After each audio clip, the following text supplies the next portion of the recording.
Baseball Monterrey, the biggest stadium in this country, seats about 27,000. And welcoming in the Dodgers and the Padres, game one of this weekend series. And of course, as Alana detailed, Fernando tossing out the first pitch just moments ago. Got a great reception.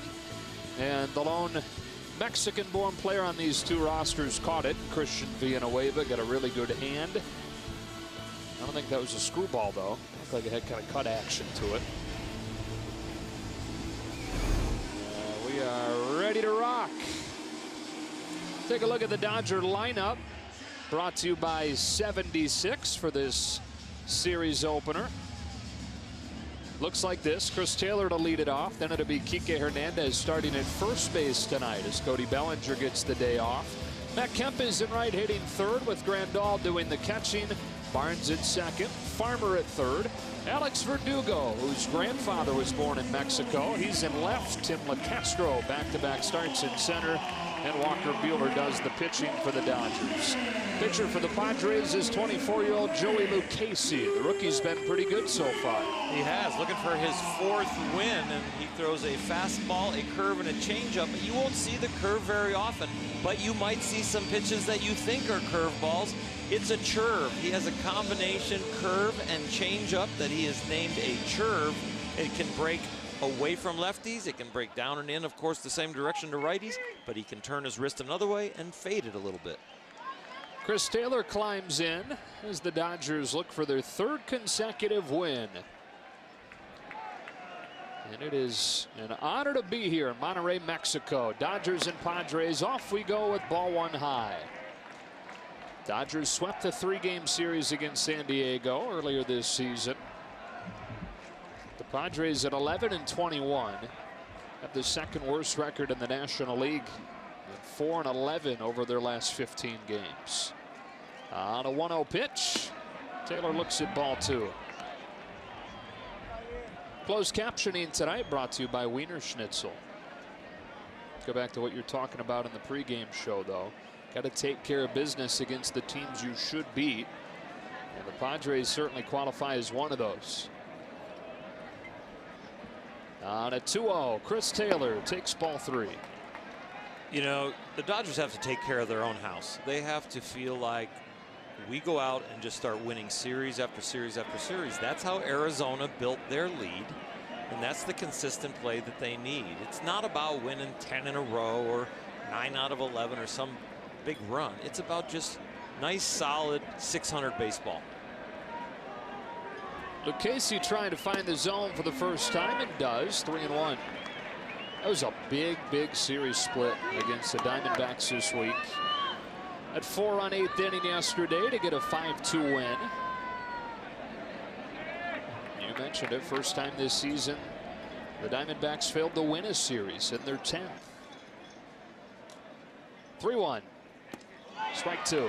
If you think about what the Dodgers avoided, they avoided, if they'd have got swept, being 11 games out, and getting on top of that, having Corey Seager gone for the year and losing Ryu to possibly after the All-Star break.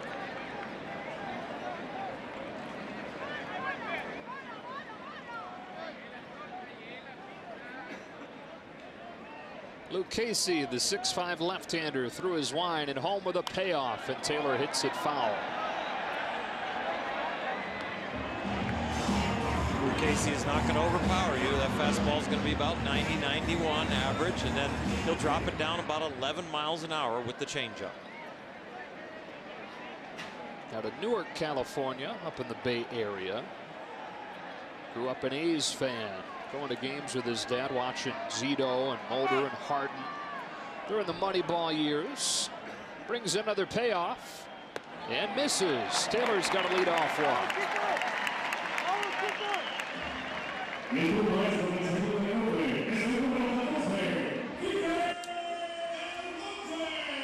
And in a scoreless first inning, here's Kike Hernandez. Trying to get it going again. Kike 1 for 17 on this road trip. He has good feelings against the Padres. He's 4 for 9 off of them this year with a double and a couple runs scored. out of the stretch for the first time. Casey's in there with strike one.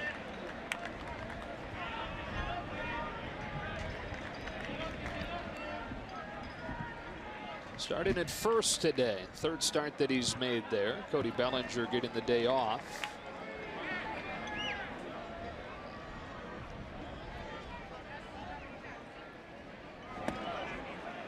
That's a little bit high, and it's 1-1.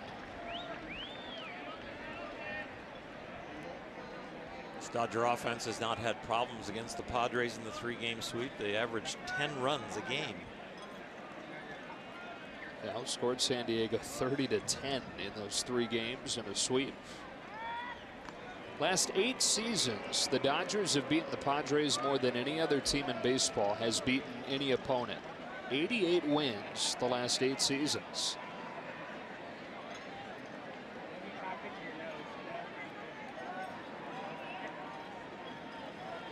Taylor at first to start the game, and Lucchesi to Hernandez with a 1-1 that's nowhere close, and he's struggling to find the zone early. When we get some action in the game, it'll be interesting to see where the balance of power is with the fan base here. Will there be just cheers for general baseball and great plays? Will there be cheers that overwhelm with Dodger fans? Or will the Padre fans rise up? Hernandez lifts one down the right field line. Caesar won't get there. It drops in. Hernandez with a base hit that sends Taylor to third, and they're at the corners with nobody out. Chris Taylor hesitated as the ball's hit, but he continued to kind of grope towards second base because he could feel that it was going to fall. And once he realized it was going to, well, he was off and around second, headed to third. And I don't know if the first set of cheers is an indication of if they're Dodger fans or if they just are excited to have a ball in play. This ball falls in and the throw comes in, but Taylor with a great read and speed gets over there. And this is an artificial surface. You can tell how big that bounce was. Over to Matt Caesar. First and third, nobody out in the first inning as Matt Kemp comes up. On the first one from Lucchesi, Kemp takes high, ball one. You know, polls say that the Yankees are the most popular team in Mexico, but the Dodgers right behind them. Padres in those polls rank 8th as the most popular major league teams in this country. Kemp bounces it foul, a ball and a strike. Padres have had more Mexican-born players than any franchise, 23 of them. And they have the lone Mexican-born player on either of these active rosters at third base in Christian Villanueva.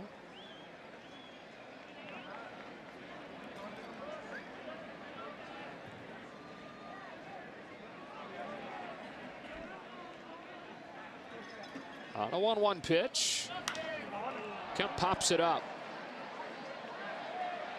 Pereira can't find it. I'm not sure anybody can. And the Dodgers have taken a first inning lead. Nobody could find it against a very dark sky.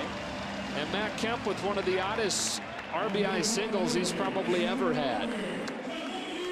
Matt Kemp, Alex Verdugo, and Tim LaCastro just took notice of that. And I'm sure everybody on the Dodger team, the conversation on the bench now is help everyone when the ball is in the air.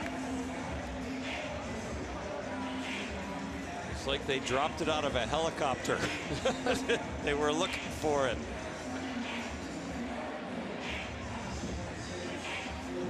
Boy, not a single one of them had it spotted.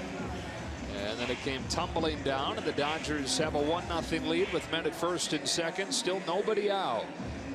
With the threat of rain and it being so humid here, it's almost like the lights are reflecting off the water vapor in the air, and it makes it a little hazy with this sky. Brings up Grandal. Just glad that they got this game started, because coming into the day and throughout the week looking at the forecast, it didn't look like a sure thing. The locals are not really confident in their weathermen. I walked across the street with Dana to the mall to go eat lunch, and all of a sudden we're with some locals, and they knew that we were with the Dodger team, and I said, oh, I hope we don't get any rain. He goes, oh, 80, 90%, it'll be fine. He goes, we don't know our weatherman. 2 on, nobody out, and Lucchesi to Grandal with ball 1. I'm not sure the weathermen determine what weather apps talk about, though. Exactly, right? that's Should they true. trust You're their right. apps? It could be that just different microclimates here with the mountains and different things, so there'll be areas that put the baseball field in the dry area. Grandal digs that one off of the deck. Villanueva steps on the bag and throws across for a double play. So Lucchesi gets the first 2 outs of this first inning. Up to second goes Kemp. Disappointing at bat for Yasmani, who has hit so well for the Dodgers this year. Been one of the major run producers, and nice situation with first and second. With the double play, the back end of what he was thinking. So a 2 out, here's Barnes. He hit his first home run of the season yesterday against Arizona off Patrick Corbin. Takes ball 1 from Lucchesi. Not just his first homer of the season, but his first hit in more than a week. They're continuing to put in a lot of work with Turner Ward to get that swing right. Hasn't quite felt right mechanically yet this season. Takes it low, and it's 2-0. I just wonder if the irritation in his arm that slowed him down in spring training, that probably cut back on reps as far as hitting, and also in-game reps as far as facing major league velocity and breaking balls, so it might have led to some bad habits. He's ahead 3-0 against a laboring Lucchesi.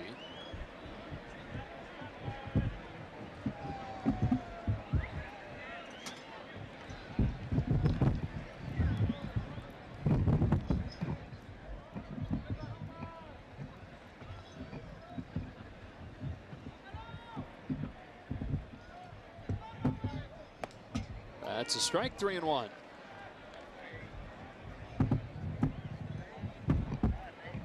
Casey's thrown 19 pitches, that being the 20th one there, and only the 9th strike he's thrown.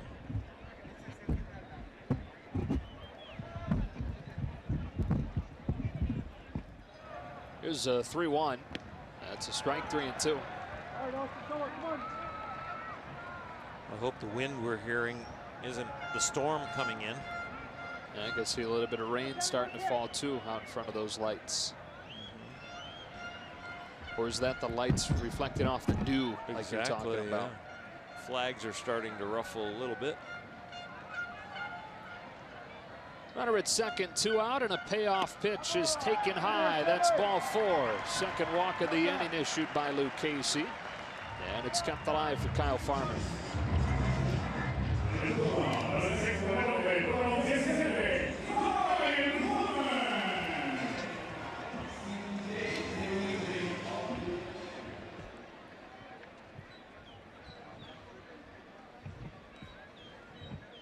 Farmer had what at the time looked like a key error yesterday that allowed Arizona to take the lead, but in that 4-run inning drove in a run of his own. And here he takes ball 1. It was a rough hop on that error. Get a little visit here.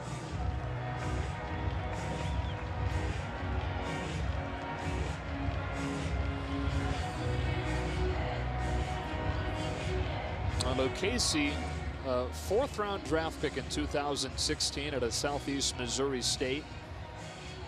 Only pitched a season and a half in the minors before making his major league debut. Never even above Double-A. Was the first pitcher from that 2016 draft to reach the majors, where he can camp with the team, and he's been by far their best starter so far with a sub-3 ERA. Put everybody else together in the rotation. Their ERA is above 6.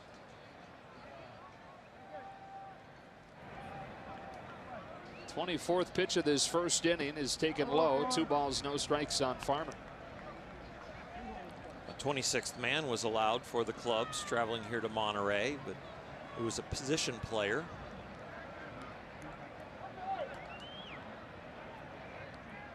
Breivik Valera for the Dodgers.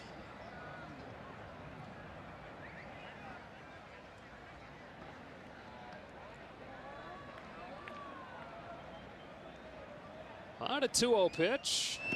Farmer takes a strike. Well, the Dodgers not a good team to have a hard night with your command against. They chase less than any team in baseball.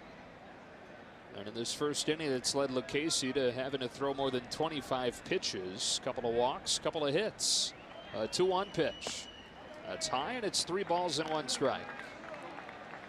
His pattern of misses is not one where he can all of a sudden say one tool will fix it. It's not like he's been wild low or wild high or wild arm side consistently. He's all over the place, groping for something that he can repeat. Farmer in a hitter's count. Here comes a 3-1. That is the 3rd walk of the first inning issued by Lucchesi. And the bases are loaded for Alex Verdugo. We take a look at our Land Rover Performance Spotlight. He played for Team Mexico during the WBC last year. His father's parents are Mexican-born. So because of that, was eligible to play for Team Mexico. Really enjoyed the experience. Played well. Hitting above 350 in the 3 games. And one of the main attractions on this Dodger roster because of it, coming here to Monterrey.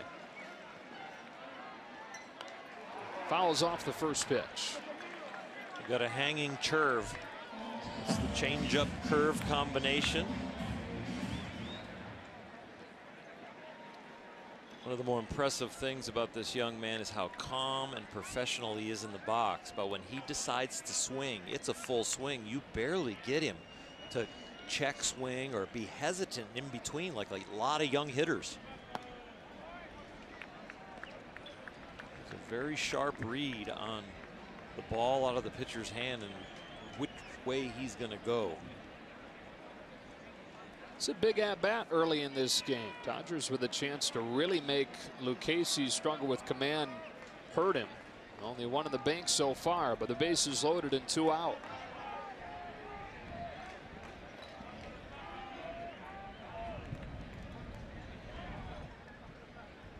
A 1-1 to Verdugo. Slashes it foul, 1-2. Had 4 hits against Arizona this week. All 4 of them were doubles. And starting in left field in this series opener.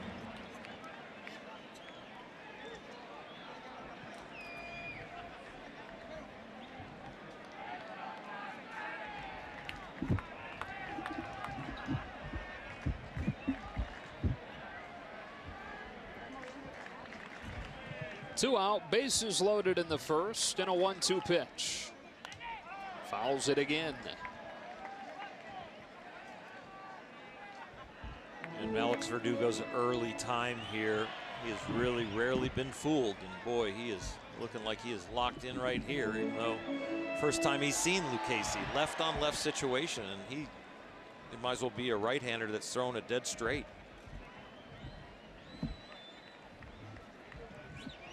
Kemp at third, Barnes at second, Farmer at first. There's ball 2 as he bends back on a fastball.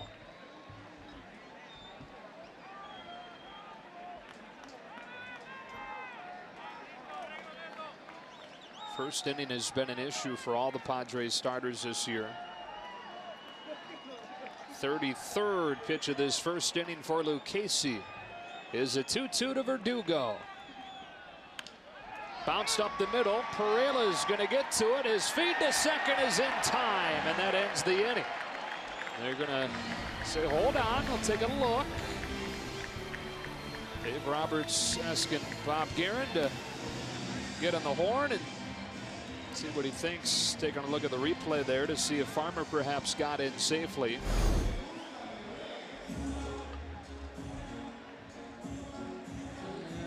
That angle, it's kind of bang, bang. Sending Buehler out. They say play on. Dodgers get one, but only one to the bottom of the first in Mexico. First time tonight. Here's their lineup presented by 76. Jose Pereira to lead it off. Then it's Eric Hosmer, who's been on a tear lately. Christian Villanueva hits third. Cordero, Lopez, and Caesar in the middle. And then Galvis and Margot down at the bottom. Against Walker Buehler, who's making his third major league start. And it begins with a fastball for strike one at 96. Got his first major league win in game one of the doubleheader with the Giants. Where the Dodgers scored an awful lot of runs for him, but he pitched very well. You're going to see a very rapid fastball out of the young man. He's touched 101 and averaging a little below 97.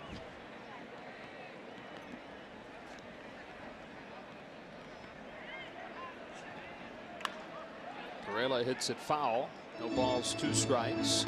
You know, the first inning has been kind of the outlier for Buehler through his first 2 starts. Averaging about 30 pitches in the first inning.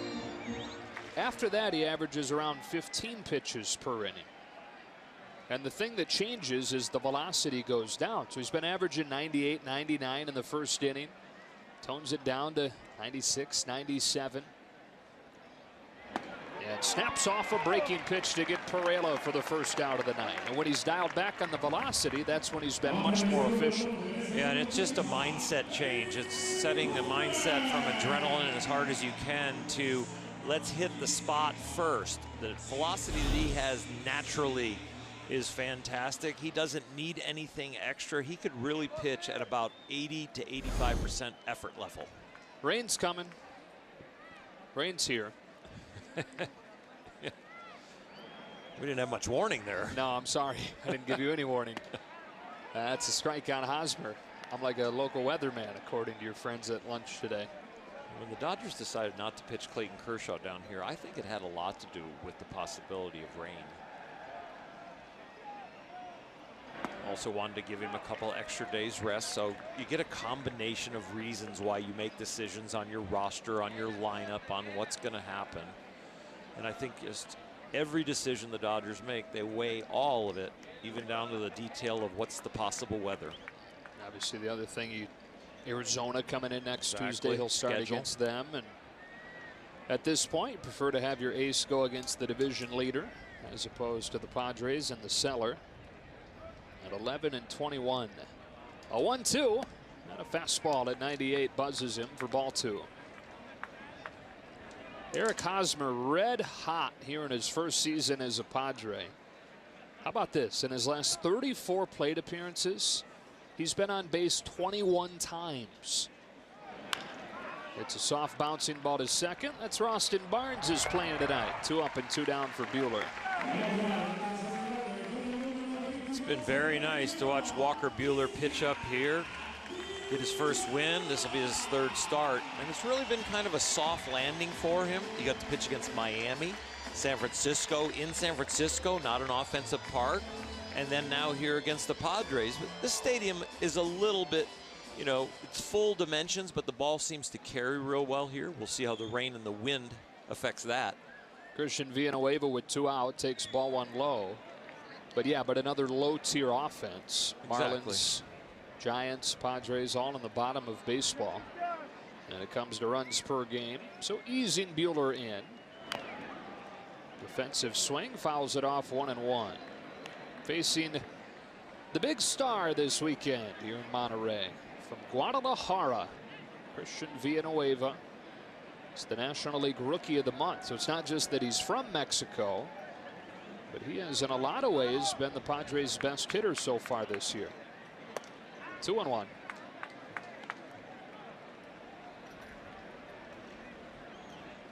Walker Buehler, since coming up here, has become more of a fastball slider pitcher compared to last year and in the minors, where he's a little bit more fastball curve. But finding that the big league hitter, like Clayton Kershaw, had to make an adjustment. Doesn't really offer it the curveball. You can use it as a put-away pitch, but if you don't land it consistently for a strike, the hitters up here really don't even offer at it. They don't want to hit it. So Clayton then moved to a slider also, and Walker making that adjustment a little sooner than Clayton did. Took Clayton a couple years to add in that slider. Fastball, pop foul. We'll do it again. Boy, I don't know if you saw that ball fly right up in front of us. It struck me how dark it was surrounding the ball. Gotcha. Of you know, what we they saw struggled with in the first inning. Matt Kemp's RBI single, nobody could find it. Let's see why. Fastball blown by him, and Walker Buehler with his best first inning in his young major league career. After one in Monterrey, the Dodgers in front 1-0.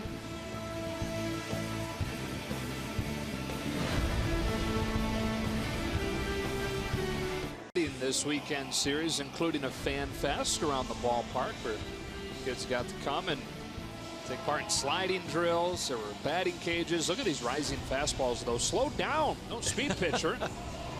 Nice play. Kids of all ages, I guess.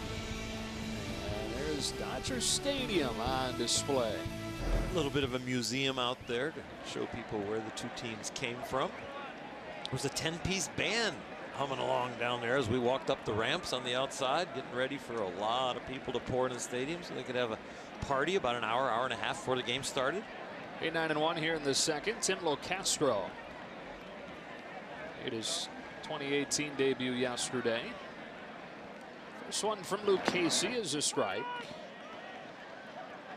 This city loves its baseball. There were even rumors when the Expos were leaving Montreal that Monterrey was trying to woo them here, as opposed to where they wound up in Washington, D.C.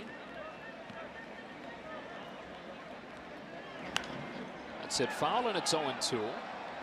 Had two regular season series here before. 1996, Padres played the Mets. That's the series where Alana told us prior to the game Fernando Valenzuela started the first game for San Diego. And then the Padres and the Rockies played opening day here in '99.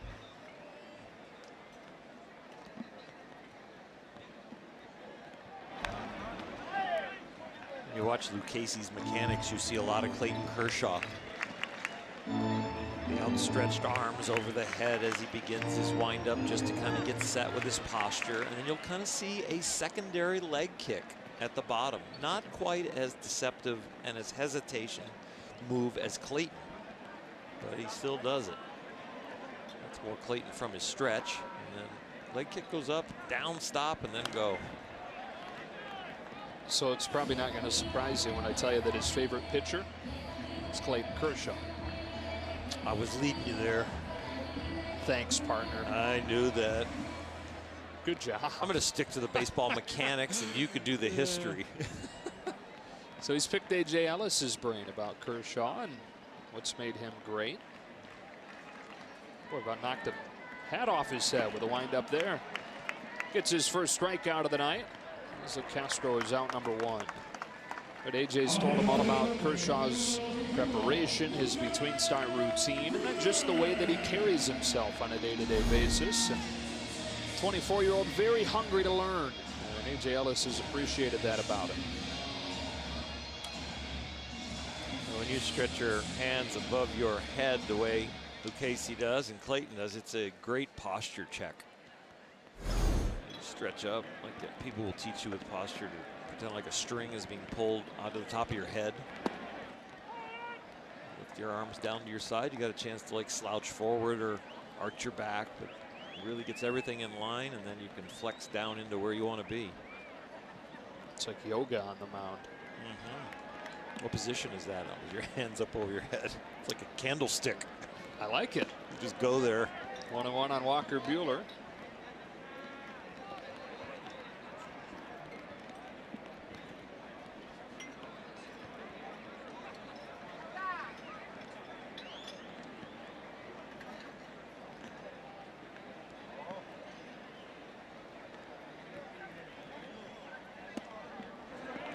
Take by Buehler. It's not one of the Warriors, is it? One of the warrior positions? There's like 8 of them, so it's a safe bet. I've been to a yoga class, but I was outside the door, so I couldn't hear. I couldn't hear what they were describing. Just wanted to go buy some yoga pants. You didn't want to actually do the class. Shopping for my wife. 2-2. Well, that herky-jerky delivery of his, taught himself that when he was in high school, and it's part of why Joey Lucchesi was not recruited by anybody coming out of high school. People didn't know if it'd be repeatable long term. This is the same look that he's had since he was a high schooler. He's home with a 2-2. Buehler fouls another. It's kind of Alex Wood's story. Right. The scout that said, please, after they signed him, do not change him. It's that abrupt hip and shoulder separation where the ones that look more conventional, and we can say the pretty delivery that just very much out of the Spalding guide of how to deliver a baseball, separating, they do it smoother, but Alex Wood here and Lucchesi, just a kind of a jerking motion to separate and go. Chopper to short, Freddie Galvis. 2 out. Now, the other thing was that he didn't have very good grades in high school, and so there weren't any 4-year programs that were willing to take him on with the combination of the weird delivery and the academics being below par. So he went the junior college route, but walked on. So from a junior college walk-on to a 4th-round draft pick just a few years later. And to be the first one in that draft to get to the big leagues. Exactly. That's a pretty special climb of the ladder. Walked on in junior college 2012, redshirted. So he didn't even pitch in college until 2013, and here he is debuting in the majors 5 years later. Delivers a strike to Chris Taylor. He's beating the odds at every step, making the team as a walk-on at the junior college level, then transferring to Southeast Missouri State. Undrafted as a junior, 4th rounder 1 year later. Reps in a curve 0-2, and you can start to hear the rain on some of the microphones down there. It's really coming down. Yeah. It's raining on their party, Oral. They will push it as far as they can, but they don't want to risk injury to the players. 0-2. Taylor hits a high drive to left center field. Chris Taylor through the rain and gone.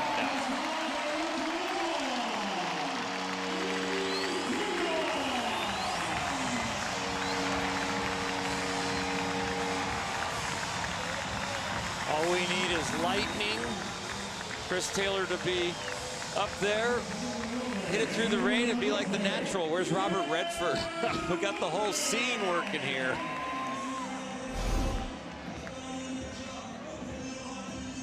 He is so good, like Justin Turner, Yasmani Grandal, at taking a low pitch or something near the heart and elevating it.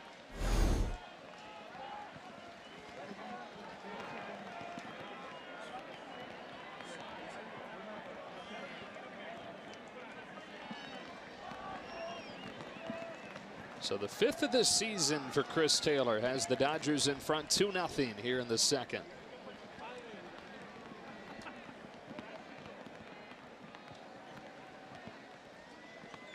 And now Lucchesi to Kike Hernandez with strike 1.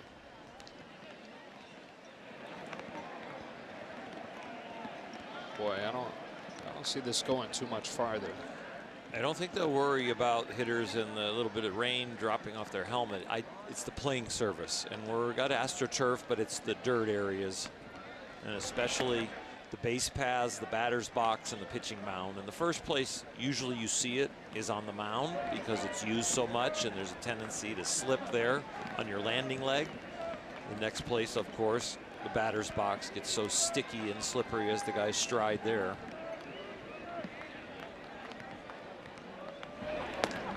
Guys in the infield, you don't see how bad it is for them until the ball's hit to them. You see them burning rubber trying to get to it. Plus, you guys on the mound, you're kind of temperamental creatures. Well, we are kind of high maintenance. Right. I'll come clean. We're very high maintenance. We're like golfers, you know. We're pulling out the little pebbles out of the way, and we're getting our feet set, making sure there's no clay in our spikes. Yeah, who put this pebble here? Who's trying to derail my outing? Seriously, it's upsetting my balance on my. As I come up with my leg, it's like Princess and the Pea. Can't have that pea under 8 mattresses. I'll still feel it.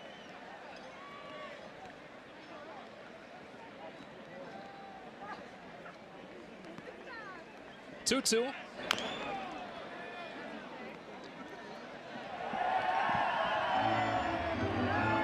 He had a single in the first inning after he went hitless in Arizona. Finally feeling better 1 week after he had that stomach bug in San Francisco. His was not sushi induced. Like Alex Wood and Cody Bellinger dealt with on the previous trip to the Bay. And another 2-2. Hernandez takes it in the dirt. 3 balls, 2 strikes. Already 51 pitches thrown by Joey Lucchesi.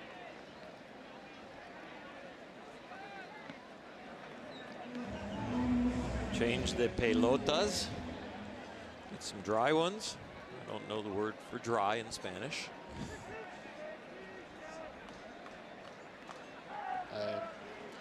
I'm not the one Can't to help you me with that. Nope. A payoff.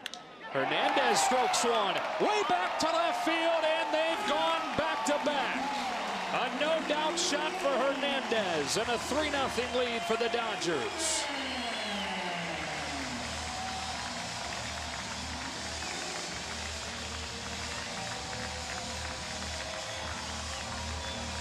Kike, one of the 3 Dodgers that have had great starts against the Padres with their 30-run production in the first 3 games.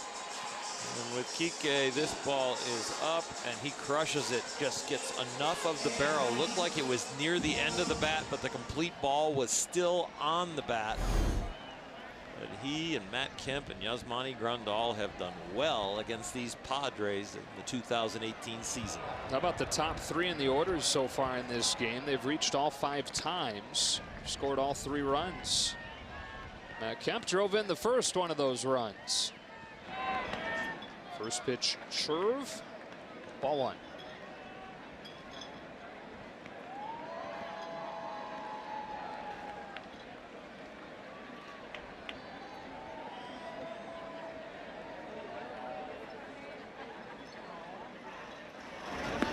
Ball 2. At what point does the rain become an issue with your grip? You can guard it a little bit. I'm really surprised he doesn't have sleeves on, and if he still continues in this game, maybe put some sleeves on in between innings. They help a lot because they absorb the moisture, but when you have no sleeves, it starts dripping down your arm right into your glove and onto your hand. It's muggy though. I was a full sleeve guy no matter how hot it was. I don't think I pitched maybe 1 big league game without sleeves, or a couple innings. I don't think I went, because I didn't want the hitter to see my wrist, so he could tell what grip I might be having or the angle of my hand, so not to see the wrist bone. And then I also liked the fact that if it was cold, I wanted the long sleeves, and if it was hot, I wanted the sleeves to absorb the moisture. 2-1 to Kemp. That's in for a strike. 2-2. We did not have all the fantastic materials that are now produced. It's like the dry fit stuff and the stuff that keeps you cool or keeps you warm. But that came along later in my career.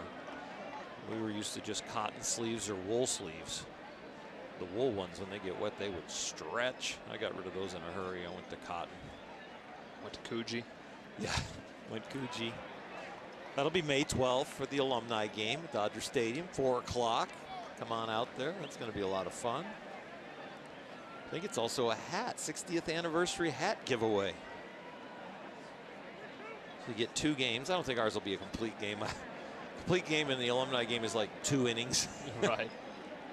Quality start is if you can get through it quickly. There's nothing about runs or if you can just throw strikes to cause action. That's a quality start. Here comes the payoff to Kemp. And he cracks his bat on a roller to Galvis. That's that for the Dodgers in the second, but they get back-to-back home runs against Lucchesi. Came into the inning having only allowed 3 home runs all season. Then Taylor got him to make it 2-0. And Hernandez followed with a bomb of his own. To the bottom of the second we go.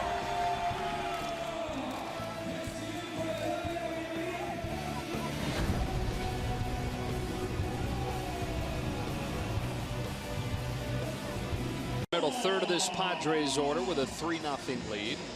We were talking about how hard it was on the fielders to see that pop-up that fell in for an RBI single for Kemp. If the lighting is an issue, it's not going to be any fun trying to see 98 as a hitter. It is not.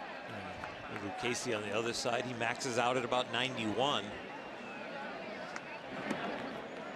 Walker Buehler has tried to establish the curveball so far tonight. Hasn't thrown as many sliders, but sometimes you get a feel for one pitch or the other, even though your percentages and the stats show that you throw one more than the other, that in particular outings you can all of a sudden vary that because of touch and feel, and maybe even a lineup that you're facing.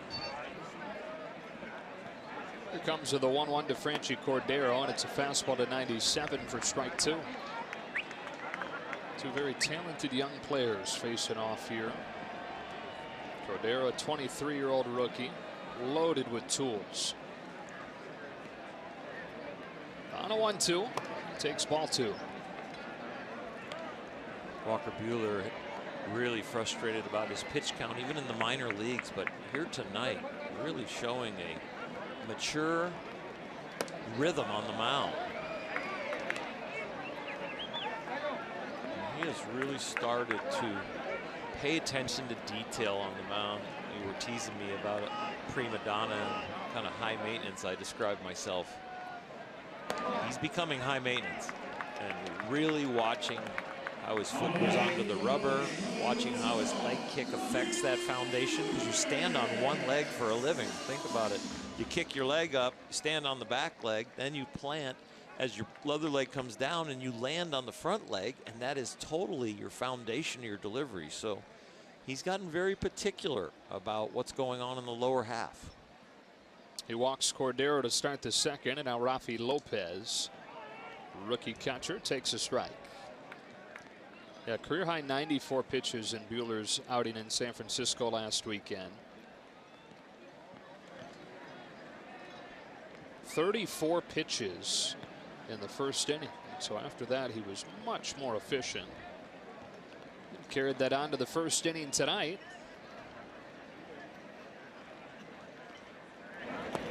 Ball on a strike on Lopez. Yeah, it's interesting if your pitch count gets out of whack, but you still throw up, let's say, 5 scoreless, but you have to come out of the game because your pitch count.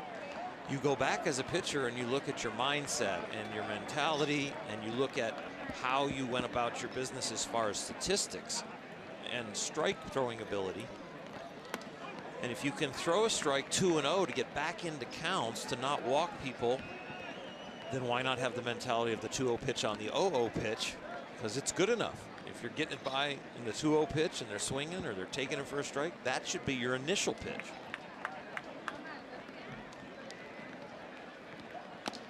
Two and two, and he said that as the game went on in San Francisco that he started to take that approach, trying to beat guys with location instead of trying to beat them with velocity, because when you have that much velocity without even trying, you don't need to. Average fastball for the starting pitcher is probably somewhere around 91, 92. He's in the top 6 in the big leagues already. Uses 98 to get Lopez for his 3rd K. So his average velocity is already supreme as far as a big league level. That makes him a very special talent. The next thing that makes him special is he can spin the ball on top of that. 1 on 1 out. Here's Matt Caesar.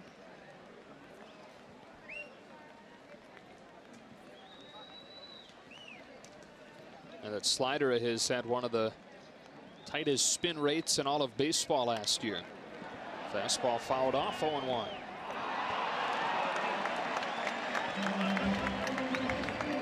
It's not always completely about arm speed, because we have seen guys that throw mid-90s that can't spin the ball. And they can't figure out how to have the hand discipline and the grip pressure to get it done consistently. Some of them can spin the ball and only pull it down into the dirt, so that's when they have their best pitch, but it doesn't function at the big league level just to spin it and make it break or have great break when it's a ball. But to be able to spin it, come up with the timing and the hand discipline and the wrist action at the end so that the ball ends up down by the knees when it lands or in the dirt. His 0-2. Very defensive swing from Caesar just to stay alive at 95. Caesar has definitely an awkward approach here.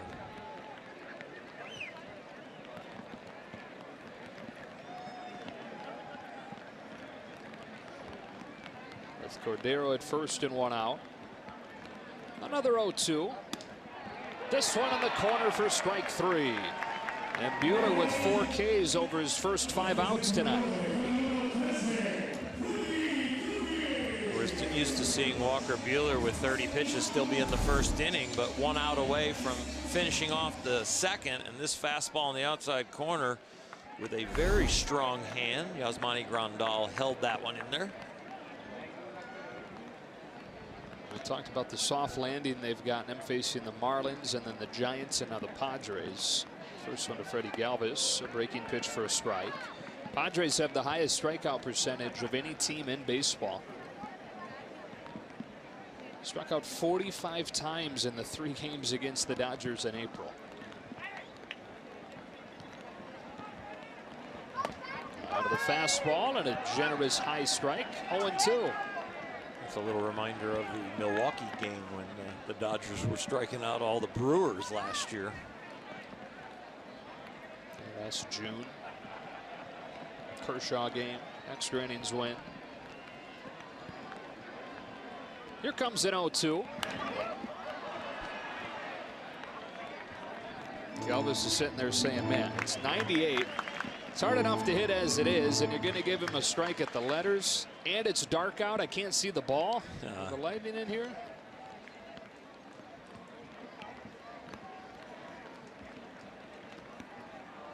After the leadoff walk, Buehler trying to strike out 3 in a row.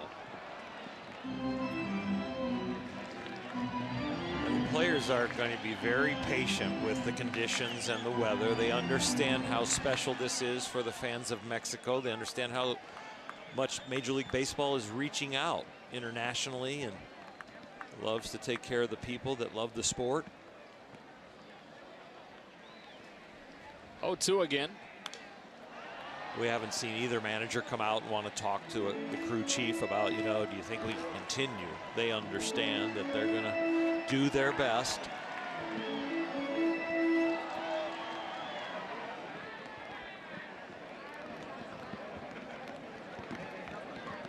It's going to get a little bit muddy. Cordero's at first with 2 out, and another 0-2 will come after a throw over there. One slip on the mound, and that's when you'll see Dave Roberts, because Walker Buehler is such a huge commodity, and anybody that's on a big league roster pitching the big leagues and all the prospects in the minor leagues.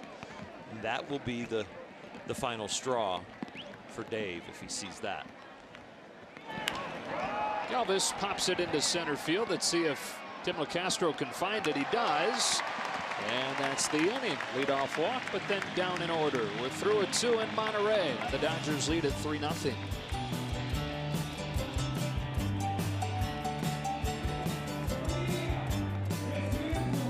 Your experience to catch every moment this season. Get Dodgers home screen icons and features such as MLB.TV Game of the Day, pitch tracking, in-game highlights, live radio broadcast, stats, news, and more. Download MLB at Bat today. 3-0 Dodgers back here in Monterrey as we get ready to start the 3rd inning. Joe Davis, or Hershiser, and Alana Rizzo. But 120 miles from the border. We're south of Texas here.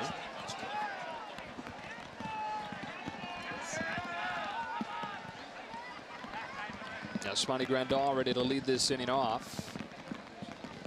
The Dodgers getting 1 in the first and 2 in the second against Joey Lucchesi.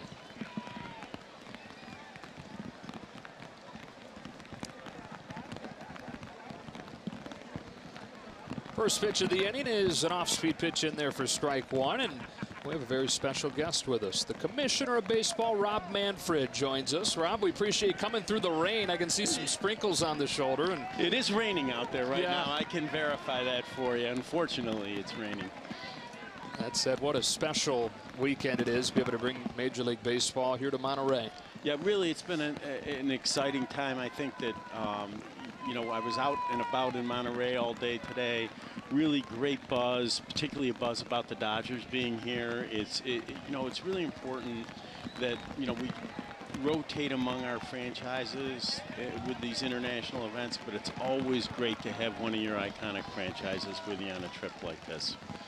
It seems like really the perfect two franchises to have here with the Padres and their proximity to Mexico and all the ties the Dodgers have in the country. Yeah, well, hats off to, you know, Ron Fowler and the Padres and Mark Walter and the Dodgers for willing to do this. We do think they're the perfect two teams to have here for this matchup, and to have the level of cooperation we've had from both clubs, just absolutely phenomenal. We're getting some cooperation right here from the players because they're being very patient with the weather. We know how special this is. The organization, MLB, the Players Association, and they will push this as far as they can as long as it's safe for the players, which is fantastic for the fans. Right. You know, I was down. I saw Justin Turner down in the clubhouse, had a chance to talk to Eric Hosmer down there. And, you know, our players with these events always show tremendously well. They're cooperative. They deal with the little things that are different than when they're at home, what they're used to, the normal routine. They get out in the community. They do events for us. I can't say enough about the kind of cooperation that we get. 2 balls, 2 strikes on Grandal, starting this third against Luke Casey. His next one is taken at the bottom of the zone for strike 3. You know, I think that originates, of course, because everybody loves baseball. And then, of course, at times the negotiations are there and they can get some angst. But there's been such harmony in the labor also. So not only there, but you go over the top when something like this happens and you have teammates that it's a special game for, too. You know, it's really interesting. We did a couple of games in San Juan earlier, and there were 2 native Puerto Rican players on each team, and they showed for all the community events. But what I thought was the greatest part of it is their teammates kind of showed up in support, and it's what you're talking about, Oral. They kind of bond around the activities that are going on, the fact that it's a little different than their normal routine, and that's tremendous for the game. We had that happen. Yeah, we had that happen with the Dodgers with Yasiel Puig with some of his off-the-field issues. Now all of a sudden they want to get him involved in the community. He had a poker tournament. It was like the whole roster showed up to say, Yasiel, this is the way we want to go about our business. That's right. That's right. That great bonding experience. But you know, I think the important thing is the Players Association understand how important it is for us to take the game places where people don't have a chance to see it every day. Some of those places like Williamsport and Fort Bragg are domestic. More usually it's someplace internationally, and that's an important factor in putting us in a position where we can really grow the game. You may get kids who become lifelong Dodger fans or lifelong Padre fans just because they got to come see the game in person tonight. Absolutely, absolutely. And you know, when you walk around this stadium pre-game, now there's ponchos out, unfortunately, but a lot of Dodger gear being worn in this stadium. Yeah. You can tell that there's a real fan base here, and you know, obviously going all the way back to Fernando, so it's great of the Dodgers to be here.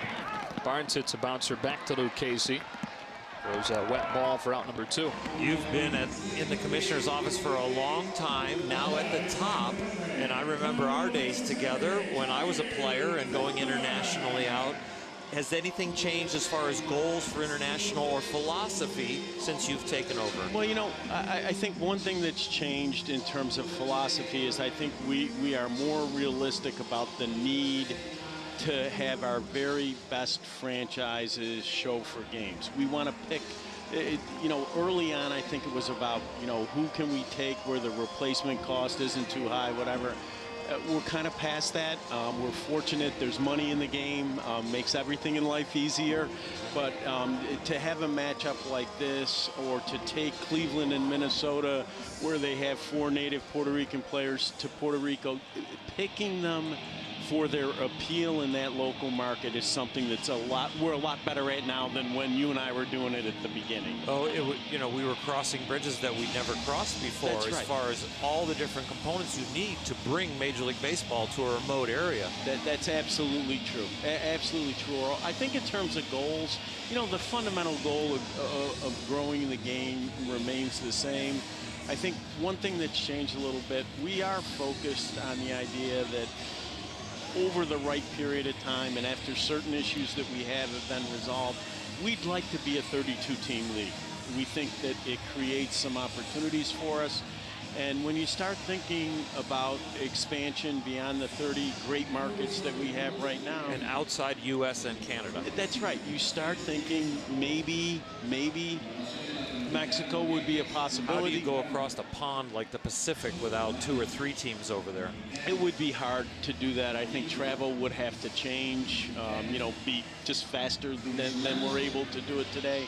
But, you know, the worst kept secret in America, we are going to play in London next year for the first time. And that's the beginning of a process of evaluating what's there in that market. Is there something that we should be focused on over the long haul? What was that like trying to find facilities in Europe to play in? Facilities are difficult. You know, soccer stadiums, I've learned this, do not convert well to baseball. It'd be like the Dodgers going back to the Coliseum. Exactly. You know? Exactly. They don't convert well. We'll use Olympic Stadium in London. It'll configure fine for baseball. But, you know, facilities are always a challenge. One of the great things about coming here to Monterrey, this is a nice facility here. Yeah. It's a really nice facility here. And I think that it's an advantage to be able to come into a real baseball park. I was down in both of the clubhouses. The players were they very did an amazing job. They did a great job. We saw a lot of the pre-pictures, knowing we were coming here, Right. and what they were starting with and what Major League Baseball and the local facility here has done.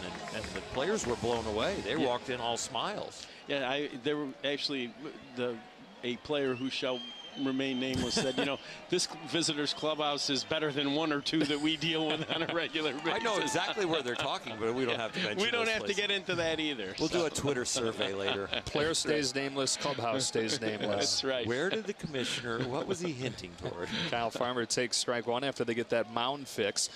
You mentioned the possibility of expansion. What kind of timeline have you put on that, if any? I haven't really. I think that what I've been saying about it, what I think is true, we need to get Oakland and Tampa resolved from a facility perspective before we bite off another big project. Both of those markets have made some progress in the last few months, and you know, we're hopeful that progress continues and we get an answer in both of them and can move on to more growth. It sounds like the goal is 32 teams, not let's make sure that we have 30 healthy. Well, I mean, I think sequentially, I would say we want 30 healthy. I mean, that's the issue with both Oakland and Tampa. We want to make sure that we have viable franchises. That's going to do it for this third inning, Rob. We really appreciate your time. We know this is a busy weekend for you. Likewise. Really good to see you both. Special weekend for Major League Baseball. Rob Manfred, a big part of that. Middle 3-0.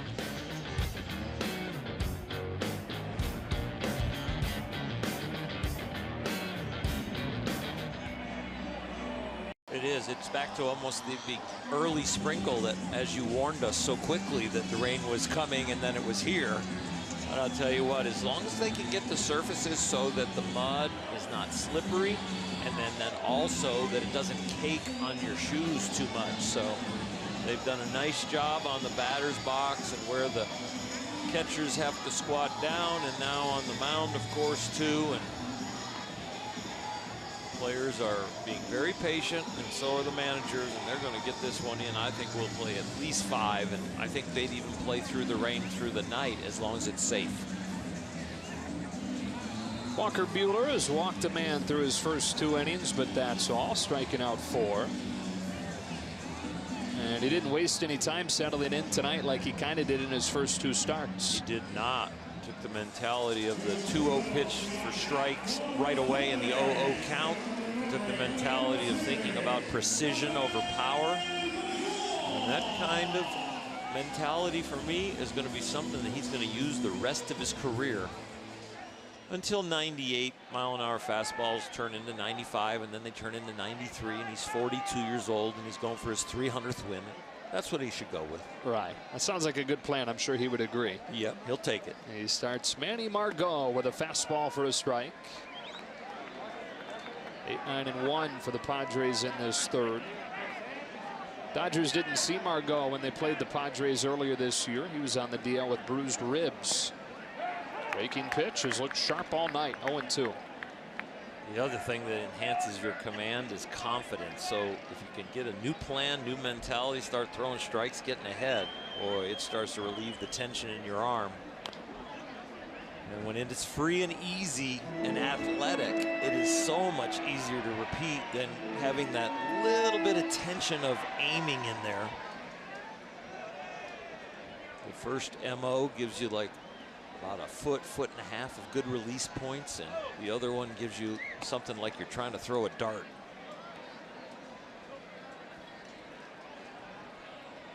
One ball and 2 strikes. A battle of 23-year-olds here. Buehler against Margot. It's in his second full big league season. Down on strikes with a sharp breaking pitch. Already the 5th K for Walker Buehler. That curveball is devastating. If it continues to develop from a pitch that he can only put hitters away with to one that he can pop a strike with, hitters are going to be in trouble. Joey Lucchesi, the opposing pitcher, stands in there. Here comes Buehler with a low fastball. Good way to keep your pitch count down is to make fast work of the opposing pitcher.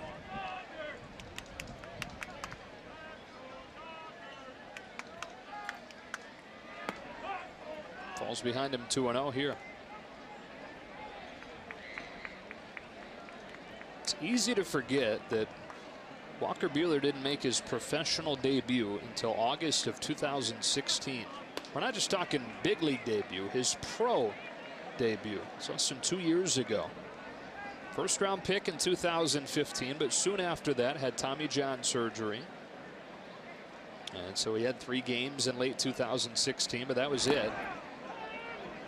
It's a strike 3-1. And so last year was his first full pro season. Started at an A ball, finished it in the majors. He walks Lucchesi. I remember when he was drafted and then came out to Dodger Stadium to be introduced to the LA media and got to tour around a little bit in the front office, came down for batting practice. I sat on the edge of the Dodger dugout leaning against the railing with him, and we had a very nice conversation talking about his surgery and the rehab coming up, and also just about his career at Vanderbilt. And I think that I was so impressed with his poise, and he was very articulate even then.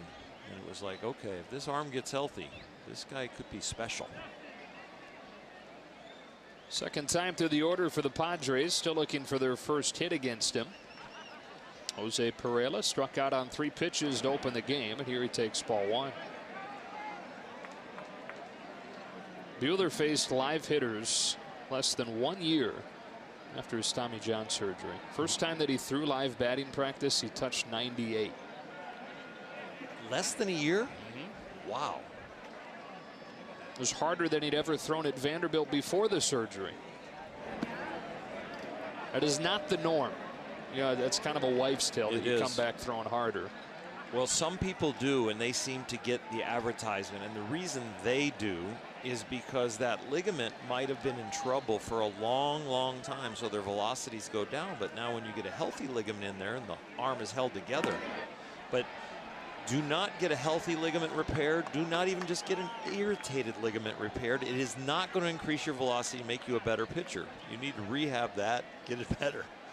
But that rumor out there, I know some of our top doctors in Major League Baseball have had parents come in and say, you know, my son's got a little tenderness. He only throws about 84. Do you think if we do the surgery, he'll throw 88, 89? And I'm like, no, please. The doctors are like, no. Back-to-back walks here. For the first time today, he's struggling with command. First and second, 1 out. And Eric Hosmer coming up in a 3-0 game for Honeycutt's first visit. Setting the table for Hosmer with a couple of free passes is the wrong strategy, of course. He is their predominant offensive threat and their hottest hitter right now.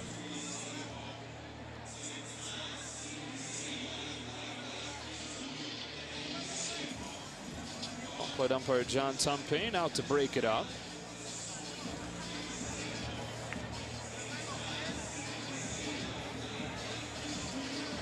Guy that they called Kentucky Slim when he was at Vanderbilt. Bluegrass Slim. It's from Lexington, Kentucky. 2 on with 1 out, and here's Hosmer.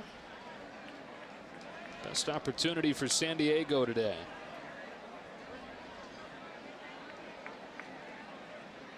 '28-year-old in his 8th big league year. First one in San Diego. Looks at a first pitch slider for a strike. Big contract. Biggest of the offseason across baseball. And the Padres signaling that this is the man they want to rebuild around. So they are not ready to be competitive yet.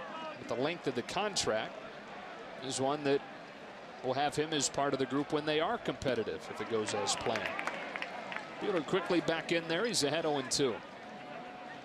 You have to be a complete ball player, citizen, great in the clubhouse, have part of your personality be a lot of leadership capabilities. And the Padres have said this is the guy.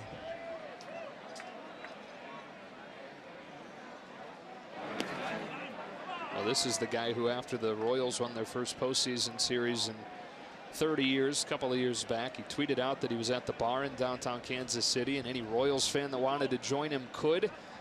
And he opened up a tab for the whole town.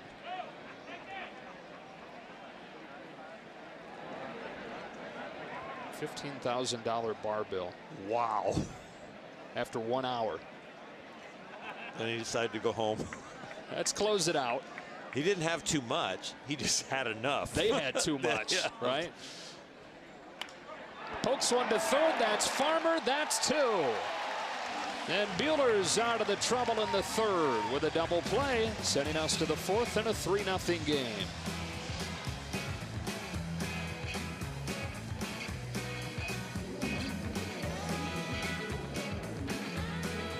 SportsNet LA is brought to you by BMW.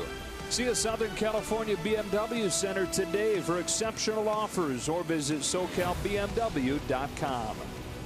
And by Jack in the Box. Try the new Cholula Buttery Jack, part of the Buttery Jack family, only at Jack in the Box. Back in the city of the mountains, Monterrey. Haven't been able to see those mountains too well since the team arrived because of the weather. It's been overcast at least, and raining for a good chunk of the time the teams have been in town. Top 4, the Dodgers lead at 3-0. This is not the 7th inning stretch, but we have full bore as they are getting the surface manicured again.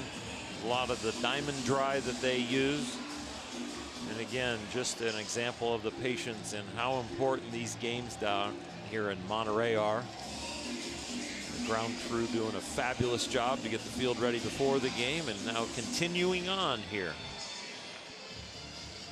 In the 9th largest city in Mexico. It falls somewhere between Dallas and San Jose when you're looking at the overall size of it. Is that kind of how it felt to you riding through town today? And it felt big. Right. And I was very impressed with how some nice areas really just continued on and on and on. One of the wealthiest cities in Mexico. Very well regarded when it comes to technology and kind of the Silicon Valley of Mexico. I mean, within 3 blocks of our hotel, there's a Bentley dealership, a Mercedes-Benz dealership, a BMW dealership. I was walking around a little bit. And it was pretty amazing to see all of the luxury items that are so close in a couple different malls. We picked a very nice area for us to stay. City that was founded in the 1500s. Site of the first large-scale battle of the Mexican-American War in 1846. The leading technology center in the country. Joey Lucchesi trying to get ready on that mound, make sure that he's comfortable. The rain has died down, but it's fallen heavily enough the last half half an hour or so that it's taken some pretty good doctoring to get it ready. Dave Roberts' team trying to win its 3rd in a row. Get back to within 2 games of 500. Going through a stretch here where they have a chance to make hay. Of these 3 games against the Padres, who they swept the first time they saw them. They'll have 4 with the Cincinnati Reds next weekend. Have you checked the Reds' record lately? I have not checked lately, but I know they're on pace to lose an awful lot of games. They're 7-24. Oh, boy. So they will qualify as a team you should beat as well, with a 2-game series with the Diamondbacks sandwiched in between next week. Yeah, that would be sweet if you could project out that far mentally as a team, but you can't. You've got to take it 1 day at a time, 1 inning at a time, 1 pitch at a time. But as fans, we can project out and say it would be a great time to get hot. Looks like Lucchese's happy with the footing on the mound, and he delivers to Alex Verdugo, strike 1. And we're seeing with the fans too, the ponchos are starting to come off. The rain doesn't seem like it wants to come out of the sky anymore.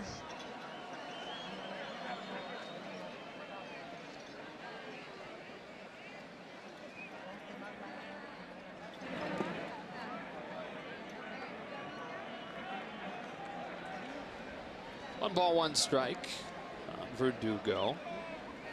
Who's a Tucson native, but with Mexican roots.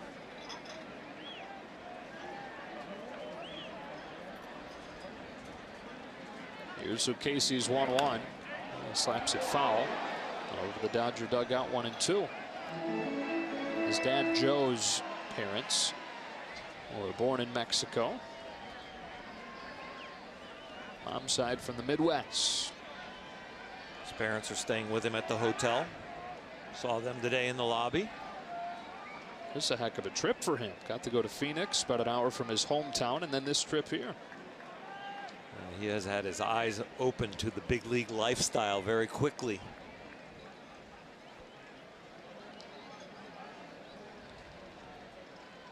The 21-year-old lifts it foul. He's going to get a very good equipment deal if he continues to hit the way he is. I mean, he's got every apparatus possible for a hitter. The shin guard, the custom shoes. He's got the base running guard in his back pocket. He's got the gold chains on. He's got it all. He might get a deal with an oven mitt company for that base running glove. Yeah, exactly. And he's not afraid to make sure that those items are colorful. Strikes out here on an elevated fastball, 1 away in the 4th.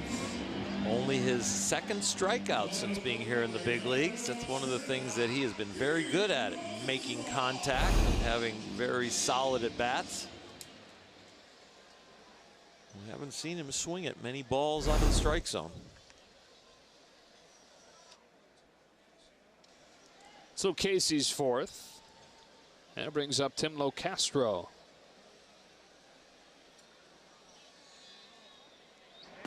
Strike 1. We've been talking about that curve that Lucchese has coined it. The pitch started out as just kind of a bad circle changeup that he was throwing in junior college baseball. And then started toying with different grips, different wrist actions on it. Gets a swing and a miss on that pitch here for strike 2. That was while he was at Southeast Missouri State, and he found something that he liked. And came up with a name last year while he was in the minors. His buddy Eric Lauer, who is also in this big league rotation now and is scheduled to start Sunday, watched the pitch and said, "What in the world is that? Sure doesn't look like a changeup," because he was still just calling it a change. And so together they coined Churve. 1-2.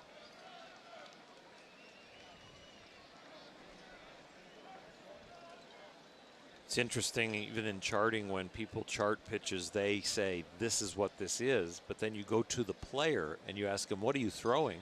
Oh, I have a fastball, curve, and a sinker. And then you see the charting, it's fastball, slider, sinker. Right. They come up with their own thing. No, Castro yanks one down the line towards the corner and fair. Bounces into the seats. Look, Castro's got his first hit of the season, a double.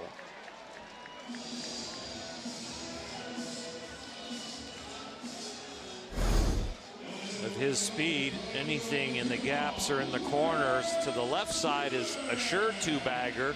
he hits it to the right side, he might have a possible triple. And not just his first hit of the season, but his first hit as a big leaguer. Played in those 3 games last year, but had just 1 at-bat. Was mostly a pinch runner. So congratulations to Tim LeCastro.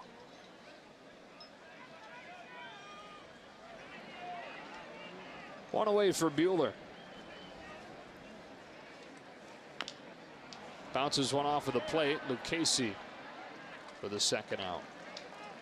So how about the trivia question someday on where did Tim LeCastro, what stadium did he get his first big league hit in? Good luck with that. I'll give you 31 guesses. Only if you get 31, you might get only it. people in his family will know the answer.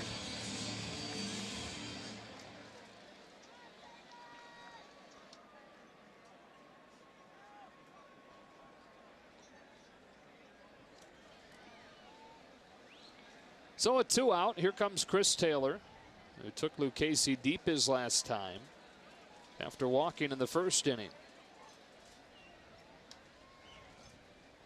Okay, the Dodgers need to get going.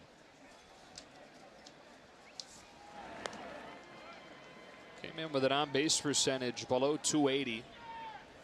Put that in perspective. The major league average is around 320. And usually out of your leadoff man, you'd like something above that.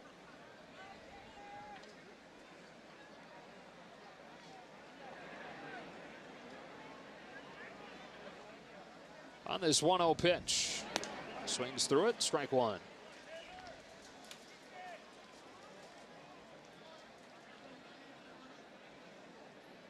Dodgers, though, not overly concerned at this point about him. A lot of the underlying statistics say that Taylor's fine and that he's trending in the right direction.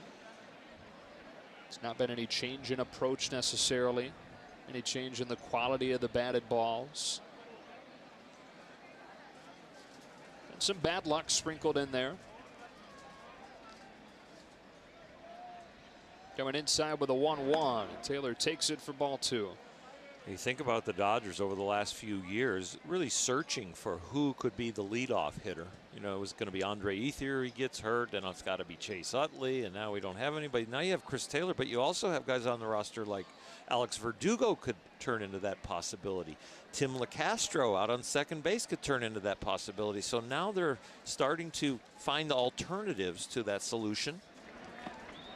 And depending on how Chris Taylor's bat pans out over the next few years, he might end up being a middle of the order hitter. He might end up being the 2 hitter waiting for Corey Seager to come back when Justin Turner then comes back. So I think you're going to see some ability from Dave Roberts, even though he likes having a bona fide leadoff hitter and maybe even the top 3 or 4 hitters are almost always the same.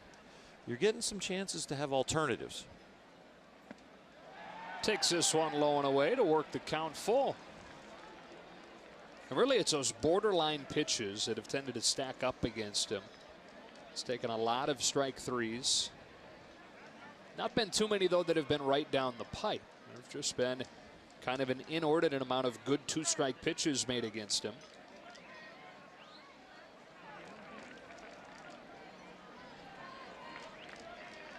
Scott LeCastro at second with 2 out. Here comes a payoff from Lucchesi. We'll do it again.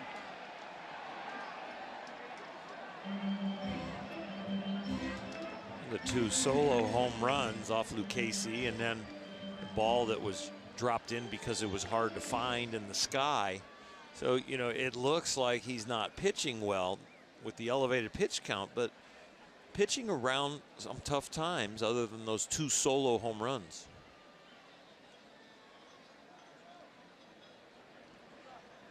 Pitch count getting up there, though. This is his 88th. It's another 3-2. And it's strike 3. Looked like it was farther down and away than ball 3 was.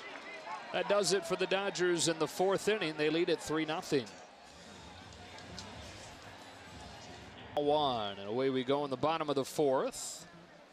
Buehler's walked 3, but the Padres still without a hit against him as their best hitter leads off this 4th inning. 1 ball and 1 strike.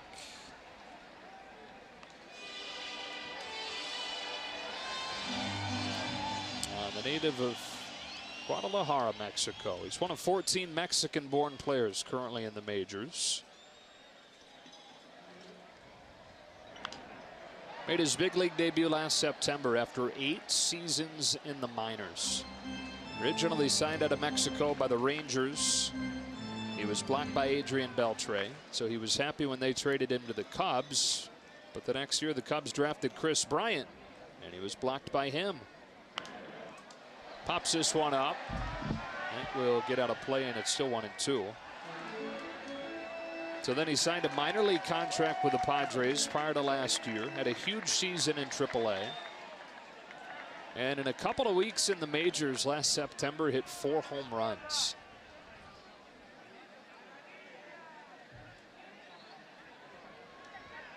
Waits on this 1-2 from Buehler.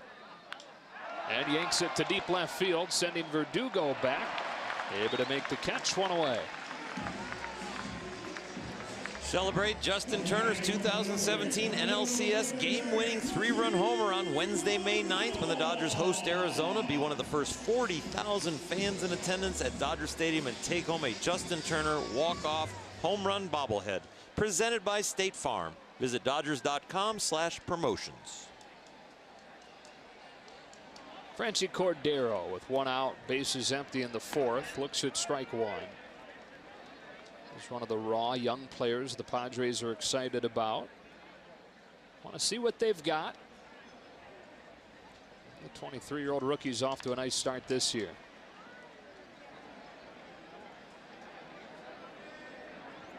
We talked about him in April as kind of a StatCast darling. 4 of the 18 hardest hit balls in baseball this year have been from this guy.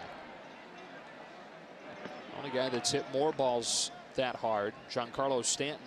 So that's the kind of company that Cordero's keeping. That's some bat speed then.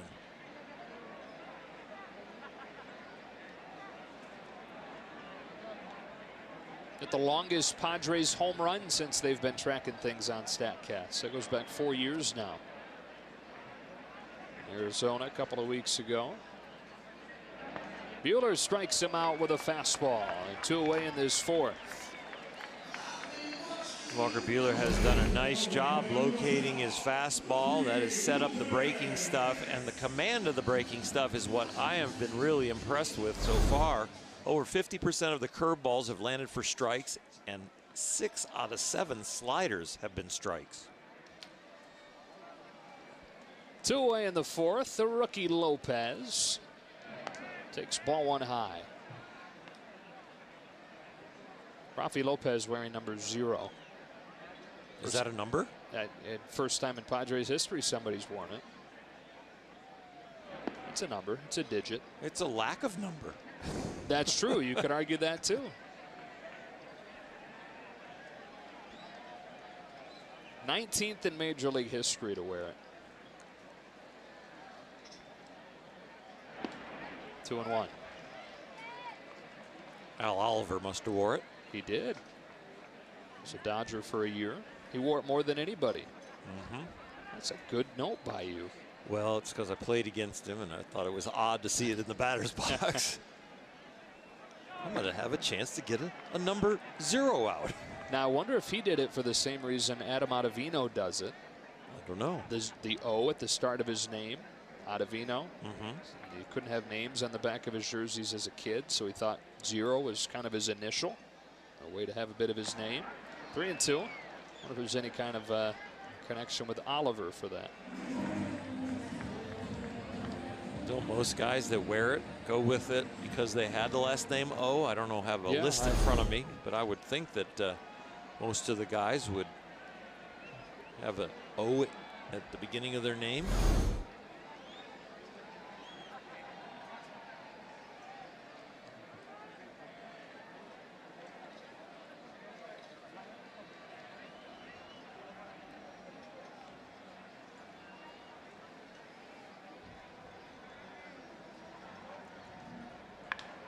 Yanked to right field. Matt Kemp is going to put it away. That does it for the Padres in the 4th. Walker Buehler's not giving up a hit through the first 4 innings in Mexico.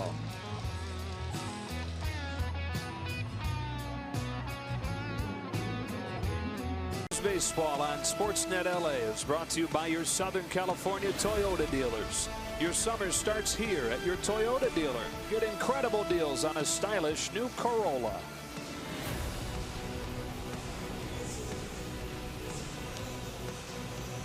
Back here in Monterrey, Mexico, where the Dodgers have a lead on the Padres into the middle innings.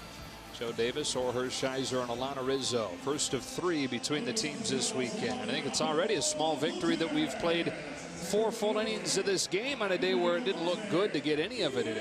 Fantastic job by the ground crew, the players being patient with the umpires, the 2 managers, and also the fact that Major League Baseball was thought about having an artificial surface field, only having to worry about the dirt areas. So nobody has looked like they are risking anything as far as health issues. Hernandez to lead this inning off against Lucchesi, whose pitch count has really gotten up there in a hurry. 89th pitch, opens the 5th and misses low. Now, Kike had 1 hit on the road trip coming into tonight. Tonight he's got a single and a homer.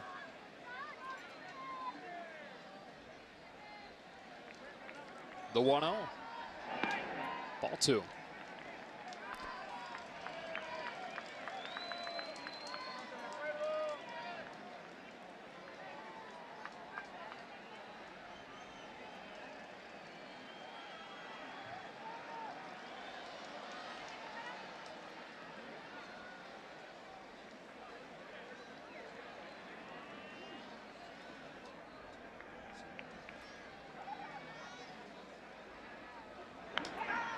A pop-up. Let's see if Lopez can find it. Oh, he does after a little stutter step. It's probably easier now that you don't have to also battle kind of a gray sky. It's pitch black at this point. And raindrops coming down in your face. That one was up there a long time to be looking up there. With no rain, that was good. Earlier in this game, Matt Kemp, who's ready to bat here, was the beneficiary of those gray skies and the rain falling. Hit a routine pop-up that fell in for a base hit and right to bring home the Dodgers' first run.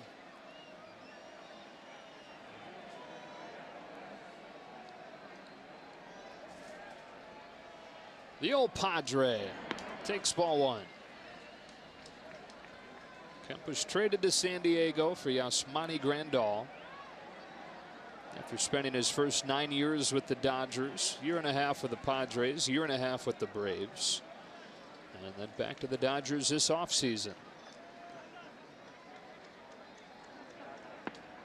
Takes strike 1.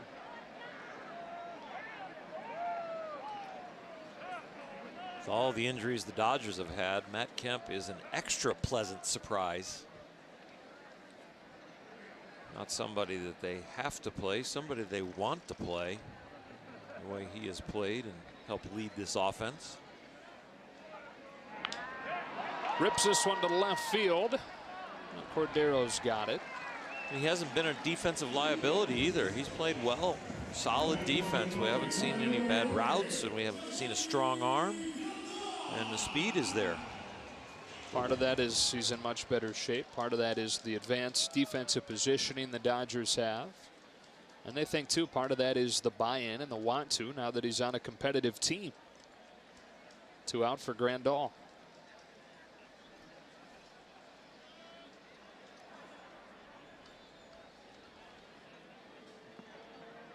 One and 0.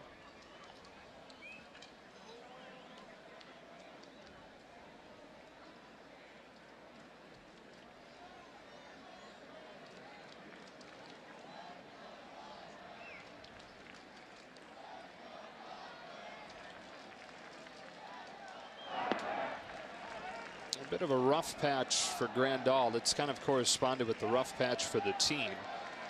Yasmani's last 10 games hitting below 200. After he carried him for a good chunk of the first month. Waits on this 1-1. And swings through it, strike 2.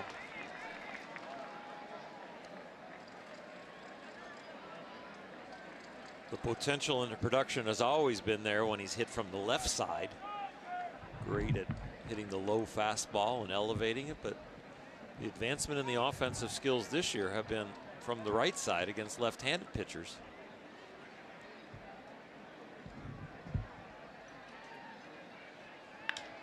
Hits this one hard, but right at Galvis. And Lucchesi able to battle tonight. At least 5 innings worked for him. We're halfway home in Mexico with the Dodgers in front, 3-0. Venezuela, the youngest of 12, born in Navajoa, Mexico, 1960. Started playing the game when he was 13. They'd play once a week on Sundays. And at that point, more than it being about Fernando loving the game, it was about him having an excuse to play with his older brothers. He had 6 of them. There's Fernando with Pepe Iniguez on the Spanish television broadcast. On the first pitch, Matt Caesar bounces out to Walker Buehler for the first out of the 5th. Well, the Padres still looking for their first hit against Buehler, but the elephant in the room is that this is somebody who, for the first time as a pro, his last time out exceeded 90 pitches. And tonight is already at 71. Dave Roberts dealt with that with Ross Stripling. And I don't think Mr. Buehler will be coming out of the game because of effectiveness. He might come out because of the pitch count. Here's Galvis with 1 out.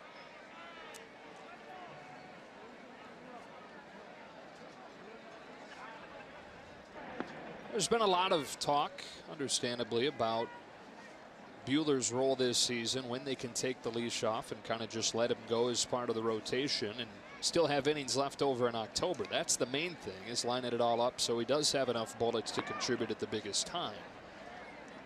Through 98 2/3 last year. The year before that, through 5 innings total. The year before that, he didn't pitch because of Tommy John. Galvis flips it foul. 1 ball and 2 strikes. So you still have a while where you've got to pay attention to his innings and likely monitor those innings in the minors before you can take the reins off and say, you know, go as deep in the game as you can, pitch every 5th day until hopefully the end of October, early November.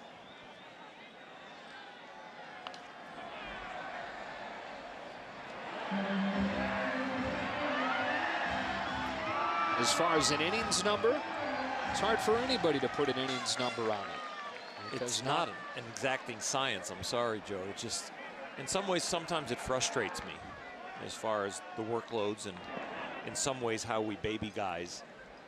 But I think the Dodgers have compiled enough information to really make that educated guess. And Andrew Friedman will tell you what they think is best now may not be the case next year.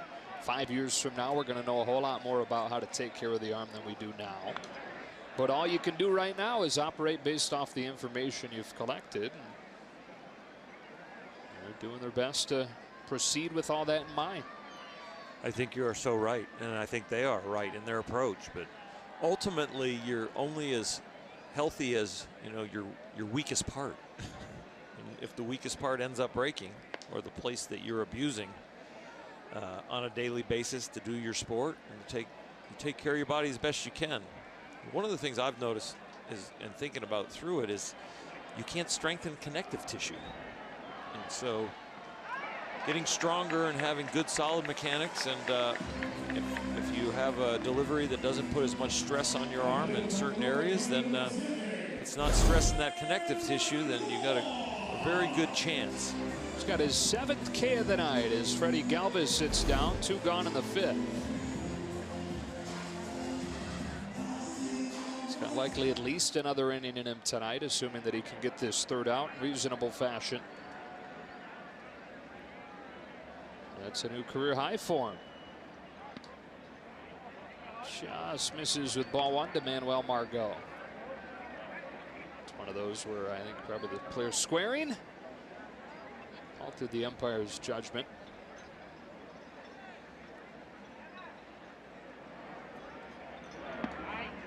It's a strike, 1-1. Lack of solid contact from the Padres. Yes, the velocity, but the command of the off-speed stuff tonight. Nice stop at third by Kyle Farmer. And 5 no-hit innings for Walker Buehler tonight to the 6th in a 3-0 game.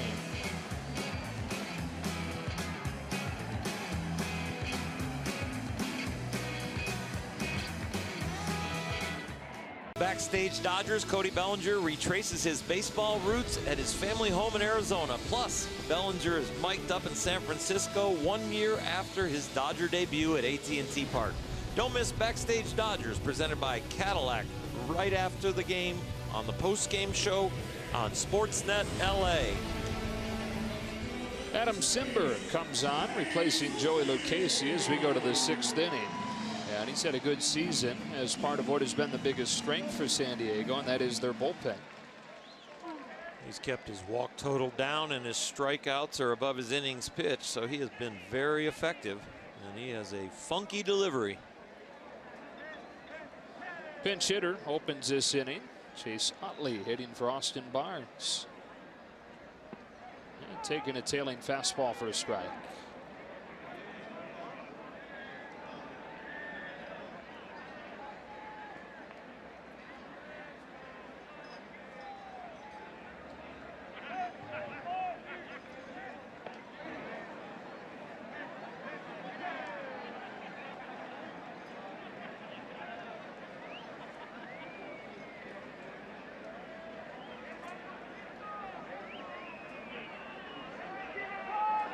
Simber to Utley with a 1-1 that's pulled foul, and it's 1-2.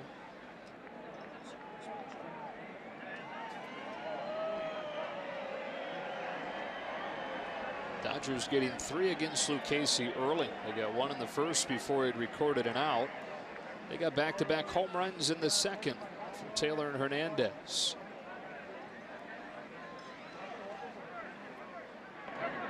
Two and two.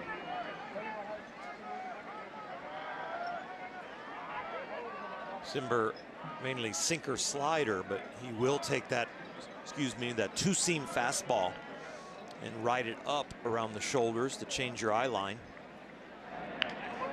Yanked down the line. That is a fair ball for Utley. And extra bases to open the 6th for the Silver Fox. Not content with 2. He turns it into a triple.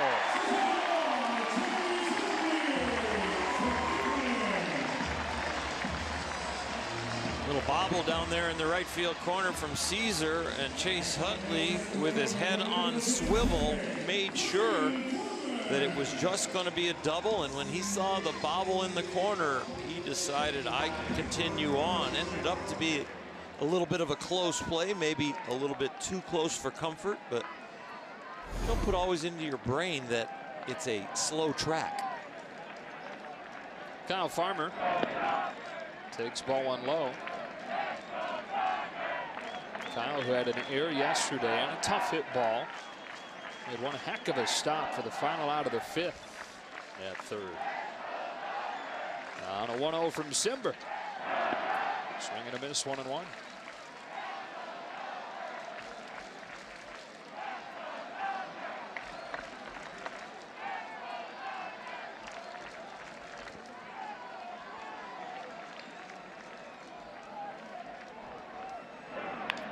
Rides in on him, line back to him.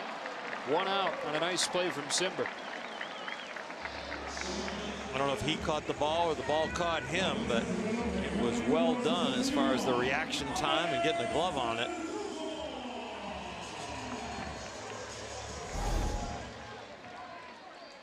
Ball starts to get in on Kyle Farmer, but he pulls his hands in so well, and that had a little slicing action right there to the glove side.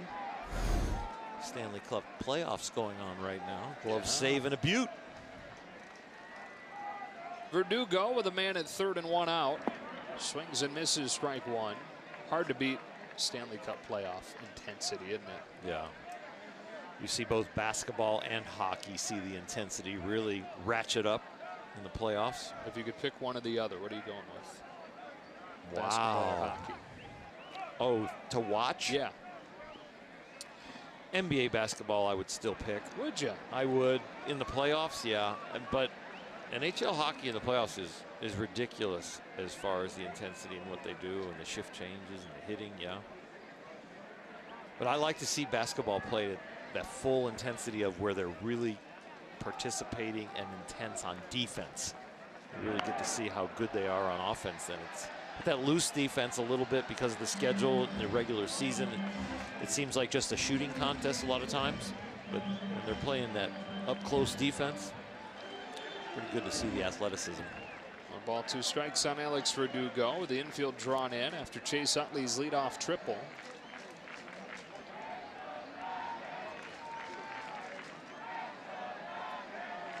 Cimber brings him a 1-2, and he takes it for ball 2. Well, that sidearm delivery of Adam Cimber, he's been throwing like that since he was 13 years old. At the suggestion of his father.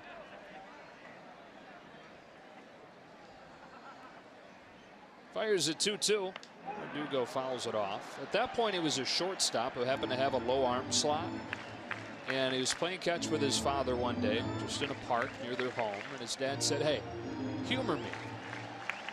Go through a windup and throw sidearm. And it had a really special movement to the ball, really unique movement. So he took it into a game that summer.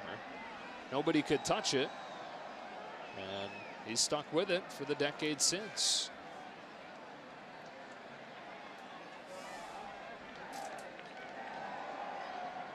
I like his set position, how he hides where the hands are to the hitter. Verdugo smacks an opposite field RBI single. And the Dodgers lead at 4-0. Alex Verdugo continues to impress. Almost like Justin Turner, where we see runners in scoring position and Justin's mentality is, I don't need to be anxious. The pitcher's the one in trouble. And Verdugo seems to have that same type of mindset in the box. And it's a possibility of getting an RBI.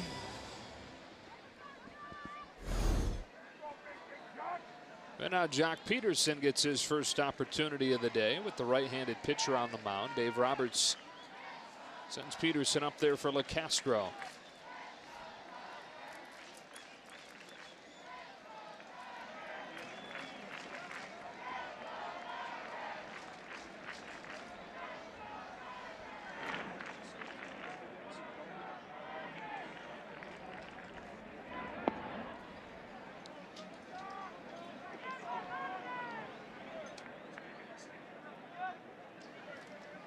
One ball, no strikes. Now Peterson had a pinch hit opportunity yesterday and struck out. Before that, he had reached in 9 straight. And is the rare player, even at this point of the season, even at just a month into the year, that has more walks than he does strikeouts.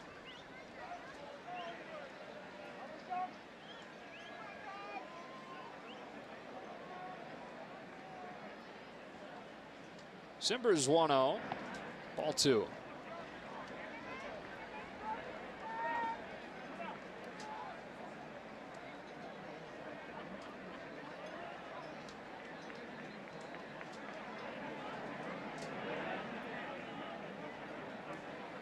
Just waiting for the power to come.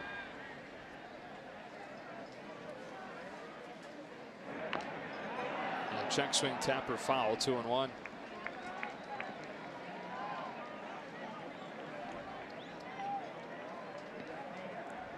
Get a good look at the track out there.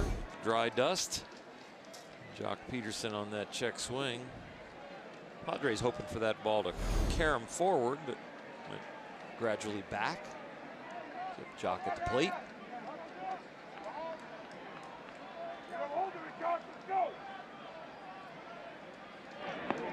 Shows bunt, takes a strike with the overshift on. And it is a drastic shift. There's nobody to the left of traditional shortstop.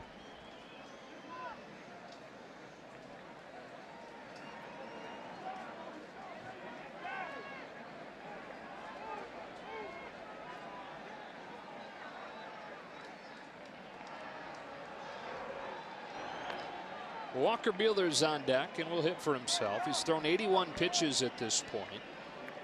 and has not given up a hit through 5. Again, his career high, 94 pitches, was thrown his last time out. Peterson strikes out, 2 away. And here comes Buehler.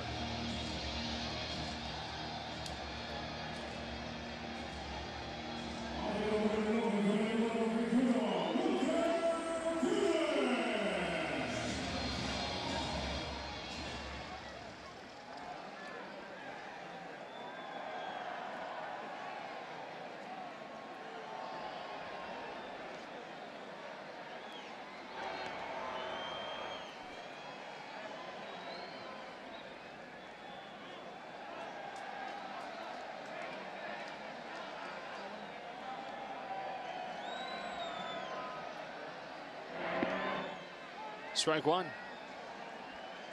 Always fun to not get many at bats and then face a guy who comes from the land down under. Didn't expect him to be swinging at the very first pitch. He's shown an ability to make some contact, fight off some pitches. He's a pretty good athlete. I think he's going to be a good bunter. I think he's going to be able to make contact up there and put the ball in play.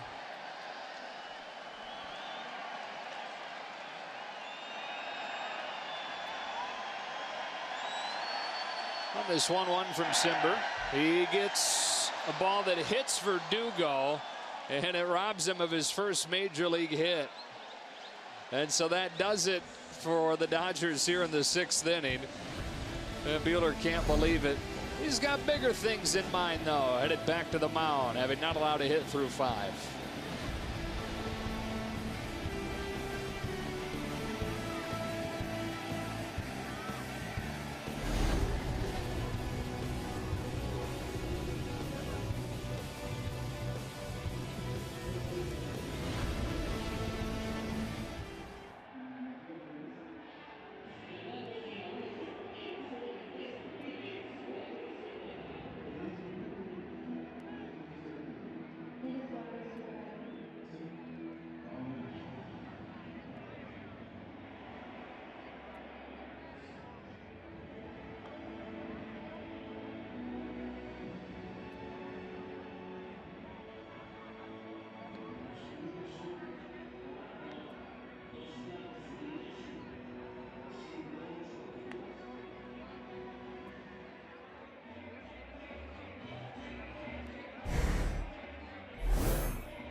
Our Arco top tier plays of the night. Looking at Walker.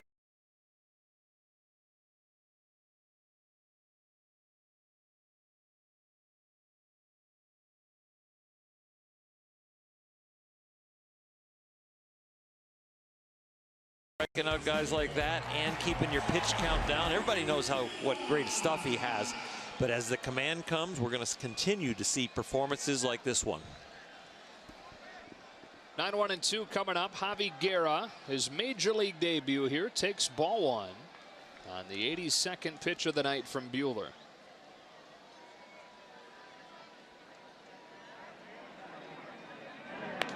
Two 2-0. Padres still in search of their first hit. They've hit a couple balls hard. Last out of the 5th inning. Great play at third by Kyle Farmer. It's been a couple of line outs. Comes a 2-0. Just misses 3-0.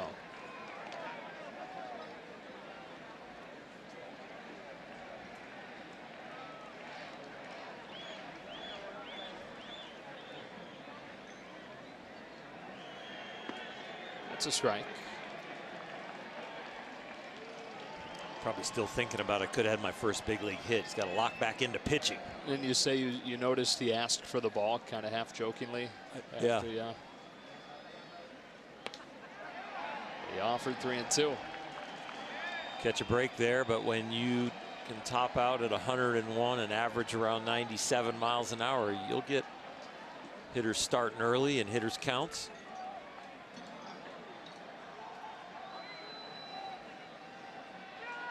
He strikes out Guerra to open the 6th. His 8th K. Now 87 pitches, 1 gone.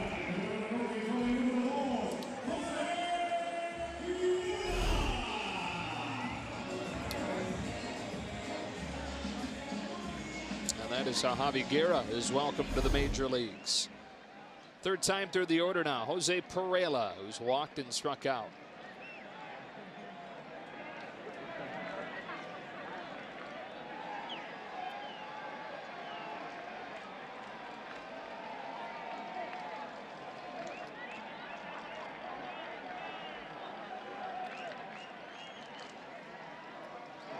Strike 1, fastball swung through.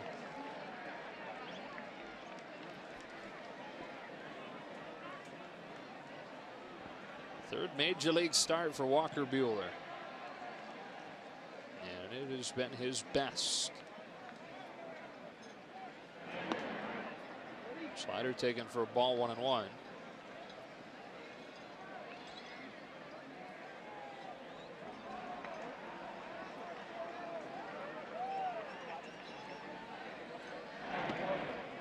Another, took it again.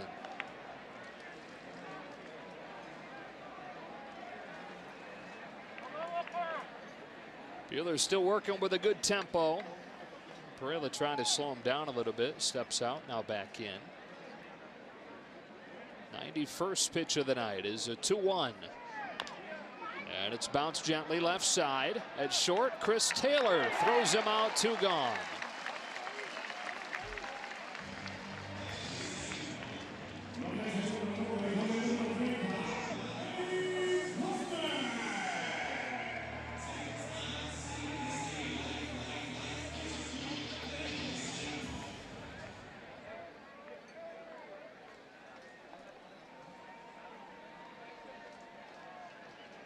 This right here, I think Walker Buehler did get his first hit. I should have had this on the spot. The ball passes the first baseman, so the interference is recorded out at second for the 3rd out, but Buehler is credited, I think, with a hit. So he does get his first career major league hit. Maybe he wasn't jokingly asking for the ball. He knew the rule better than I did. Here's Hosmer with a roller to short. Chris Taylor's got it. 92 pitches in 6 no-hit innings. 93 pitches now. Not a whole lot of suspense. You know how the story is going to end with that young arm of his. 4-0 after 6. 13th, when the Dodgers close out the series with the Reds, the first 40,000 fans in attendance will receive a Mother's Day cosmetic bag, compliments of Cedars-Sinai. Visit Dodgers.com/promotions. Here we go to the 7th with the Dodgers in front 4-0. And Kaz Makita comes on, really struggling in his first year in the majors. The Padres are going to go through some growing pains like this as they search for people to do well in their bullpen or their rotation. It's part of a rebuilding process. Strike 1 on Chris Taylor.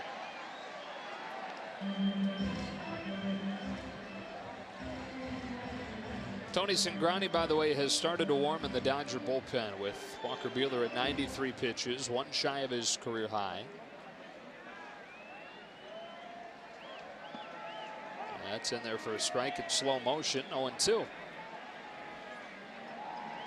Question isn't as much, will Dave Roberts give him a chance to complete? It is, will Dave Roberts send him out for the 7th? It's 1-2.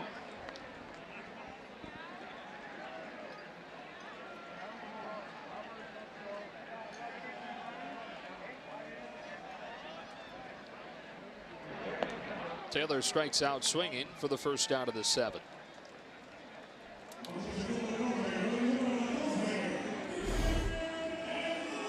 Up fastball. gets it by him above the belt.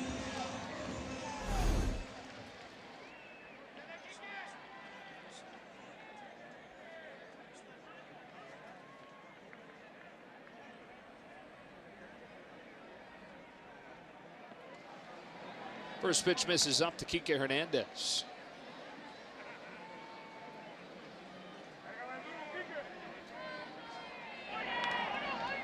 It's fouled off, 1-1. So the Padres still without a hit through 6. Here in Monterrey, first regular season series here since the 90s. In a baseball-loving city.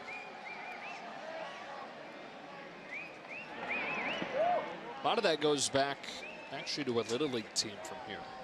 In 1957, a group of kids from Monterrey, Mexico won the Little League World Series. They were the first international team to do that.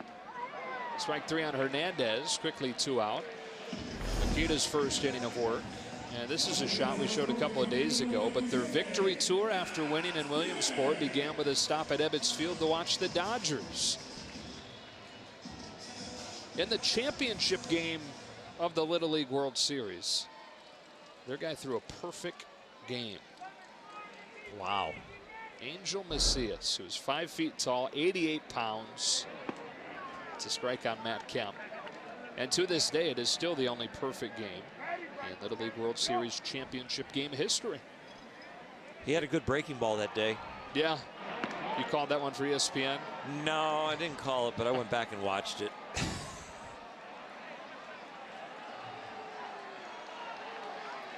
High spin rate on it. Oh, yeah. 2-1 on Kemp. Beat the team from La Mesa, California. Years later, he would sign a pro contract with the Angels, pitch in their minor league system briefly. And then came to the Mexican League and played for years. Always carried the nickname Champion Child. Angel Macias, perfect game in the Little League World Series championship.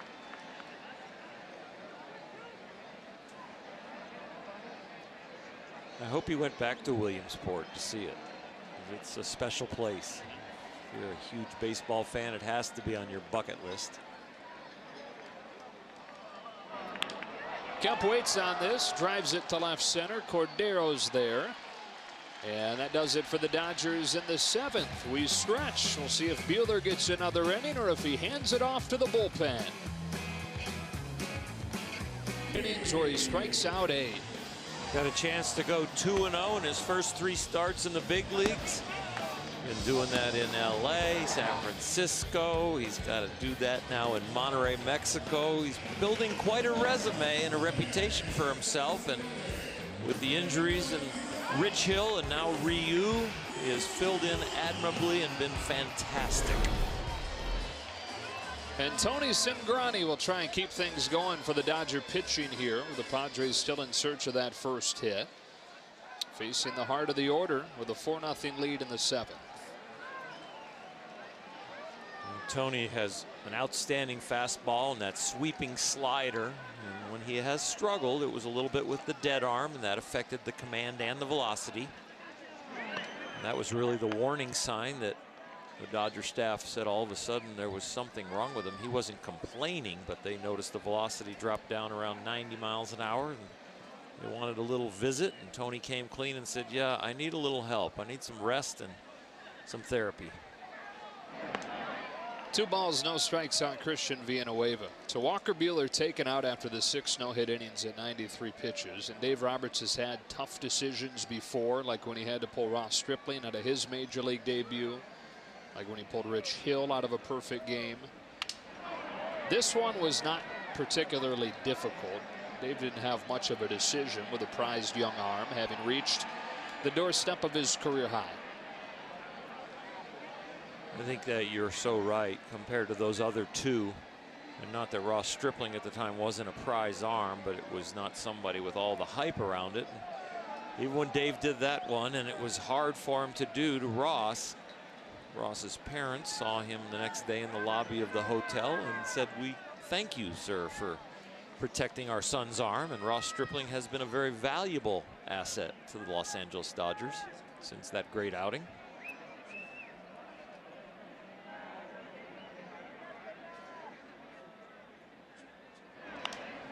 A pop-up, 2-2.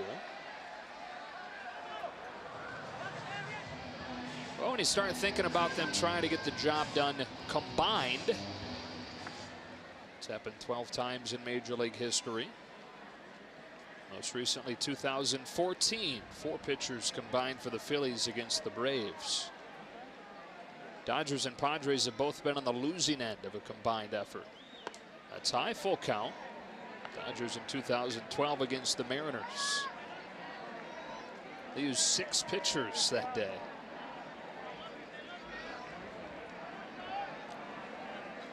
Bullpen started to turn it around in Arizona, especially after the Ryu injury. And then the last game in Arizona where they salvaged the split, the bullpen was good again, and now they get a little bit more responsibility here today to kind of put another notch in their belt of they are recovering and ready to contribute in a big way. Finish off the no-hitter.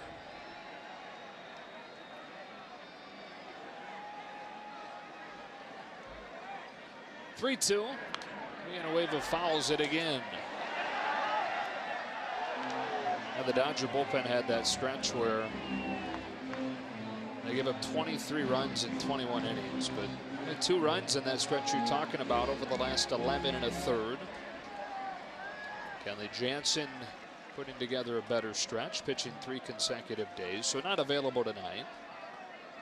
Got his first clean inning. Villanueva to left center. Jock Peterson in the game now makes the catch. And Jock, one of several guys playing different positions. Peterson's now in left. Kike Hernandez is in center. Alex Verdugo's in right.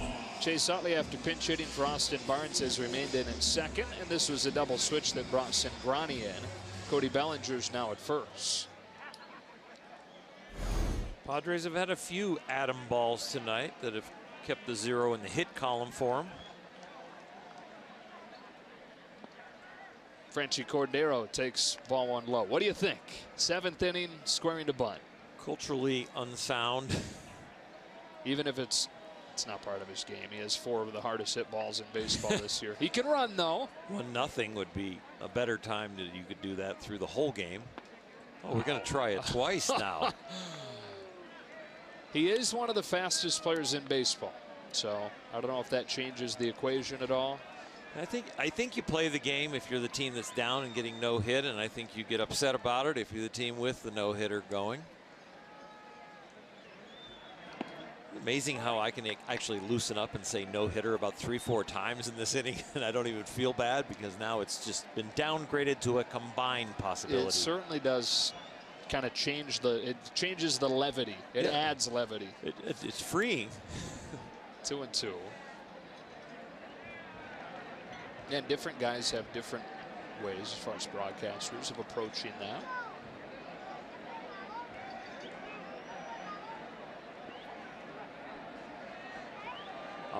My approach, I won't even say our approach because I'm the one that's been saying it, would probably be okay if they can finish it off, but I'll probably get hammered. It doesn't bother me.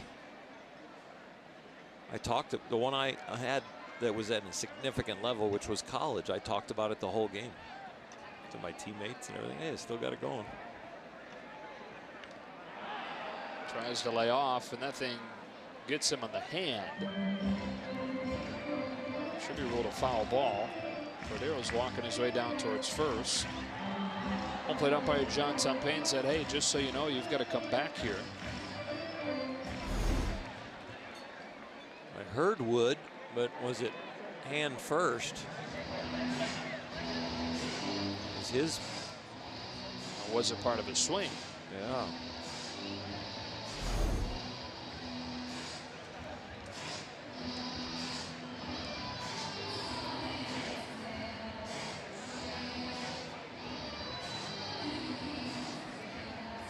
Not everyone has their hand completely on the bat. Some players have their small finger, their baby finger, kind of over the knob a little bit.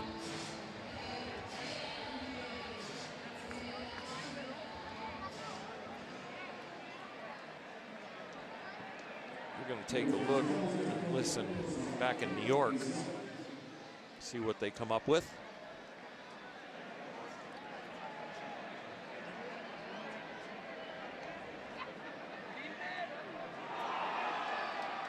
So they are on the headset.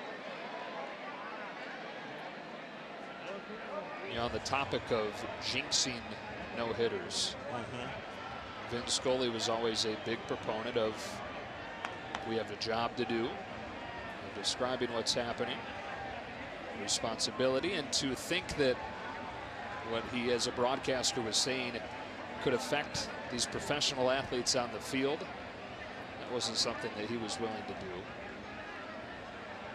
I think he was completely accurate.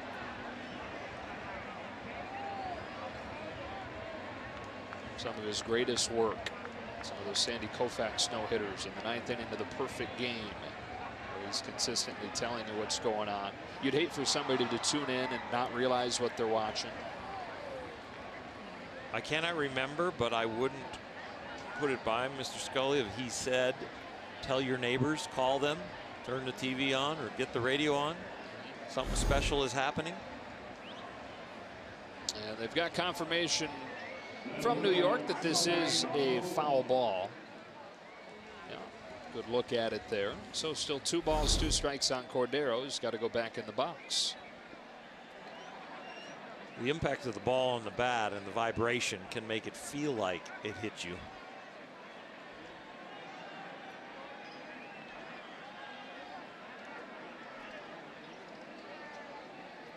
Cingrani to Cordero with a 2-2, and he misses low, full count.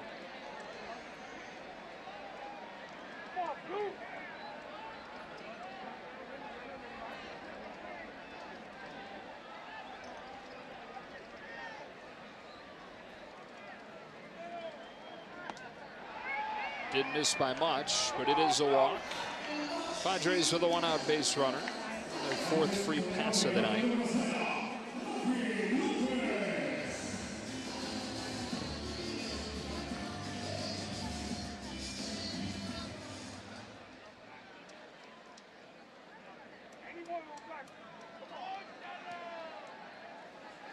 And Rafi Lopez. So I checked for you how many of the 19 major leaguers to wear number 0 had a last name starting with O. What would be your guess out of the 19? I would guess 12. It's only 4. Wow. Way off.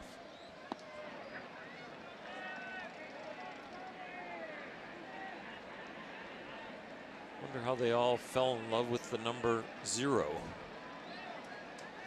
Or if the other numbers that were available were none that they liked and they said, okay, we'll go back to the beginning. Can't have my favorite numbers, go back to the beginning.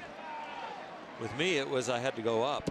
They gave me 55 kind of as a borderline player on the roster and ended up making the team. And they said, you know, do you want another number? The ones they were offering, I really didn't have any connection to. And I said, I now have a connection with this number. This is the number I made it to the big leagues with. So I kept 55. 2 balls, no strikes on Rafi Lopez.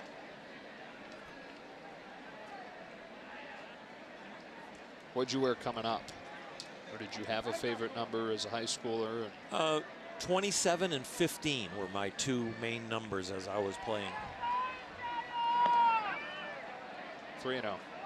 15 at the big league level isn't usually a pitcher's number, and 27 at the time when I was coming up was Joe Beckwith for the Dodgers. And so had 55, and then as Don Drysdale became my mentor and a great friend, and then I left the Dodgers, and with the Giants, they wanted to give me 55, and Sean Estes had worn 55 the year before and had a great rookie year. But they still gave it to me, and I was just getting ready to buy Sean a gift for letting me wear the number, and he was doing terribly. Back-to-back walks from Cingrani, and the Padres are something brewing here in the 7th. And I found out being around him that he was kind of a sensitive guy. And I said, you know what? I don't need 55 here in a Giants uniform. And 53 was available, so I took 53 in honor of Don. And gave $55 back and save some money. I didn't have to buy a present. All right. 2 on 1 out, and Matt Caesar to the plate in a 4-0 game that could feel a whole lot different in a hurry. Cingrani can't get it together here.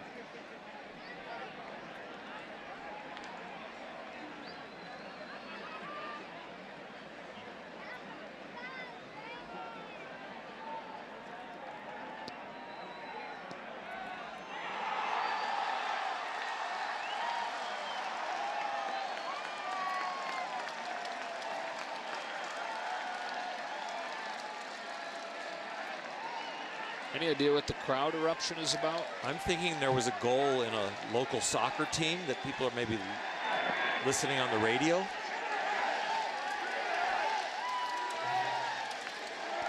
I don't know. You answered that without hesitation, like you knew. Well, it was just because of the way a certain amount of fans cheered all at like once.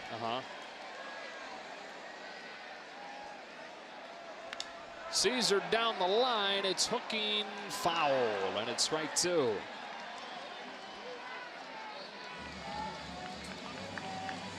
By the way, Albert Pujols has collected his 3,000th career hit. One of 4 players all time with 3,000 hits and 600 home runs, joining Mays, Aaron, and A-Rod.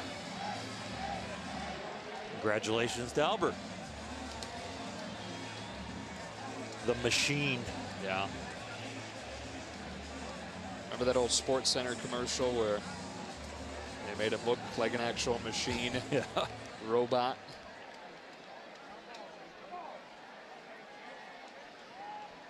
Other than 2 on Caesar, grabs a new piece of lumber after Cingrani got in on him with strike 2.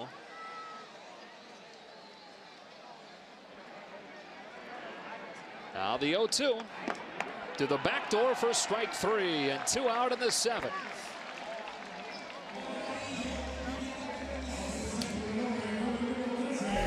That slider has gotten hit hard so far this year, but that one, the bat's still on your shoulder, hard to hit it.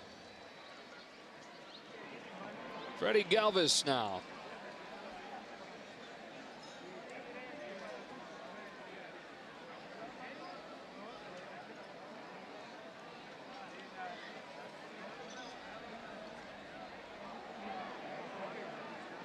Perhaps the Padres need to send Clayton Richard up there.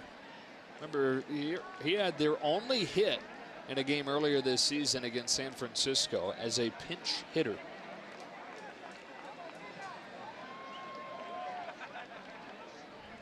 Freddie Galvis bounces one past the mound behind the bag. Chase Utley steps on it. Buehler with 6, Cingrani with 1, the Padres with none.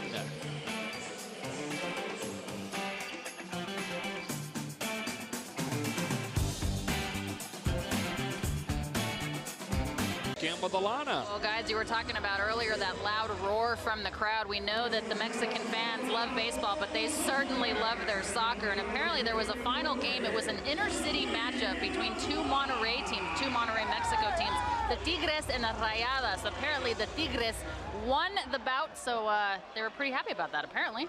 Oral, you have very good ears, I guess. Very good feel for the crowd. Kaz Makita, 2nd inning of work. Yasmani Grandal to start the 8th. Strike 1. Remember how many cars were in the parking lot as we were coming to this area? And I was wondering if there was another event, because it was like, how many? I wonder if that stadium or where they played was close by.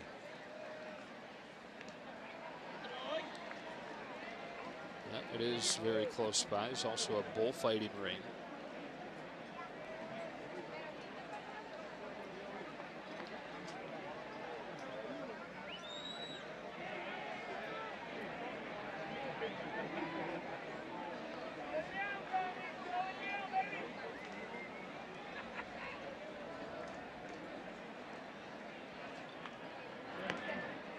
Ball and 2 strikes. Dodgers tonight getting 1 in the 1st inning before Joey Lucchesi recorded an out. Back-to-back home runs in the 2nd from Taylor and Hernandez, and then another run in the 6th on a Verdugo hit. And they've not given up a hit against San Diego through 7. 6 innings from Walker Buehler, 1 inning from Tony Cingrani. And all down on strikes for the first out of the 8th. It'll be likely down to a 3rd arm out of that Dodger bullpen for the 8th inning. This delivery by Makita, you think the way the ball is in flight coming in that it would be like 90 miles an hour, but it's just high 70s, low 80s. Very deceptive. If you pick it up, maybe you can knock him around. Chase Utley tripled and scored his first time up and takes ball 1. So 11 combined no-hitters in baseball history. The first one, probably the most noteworthy, came in 1917.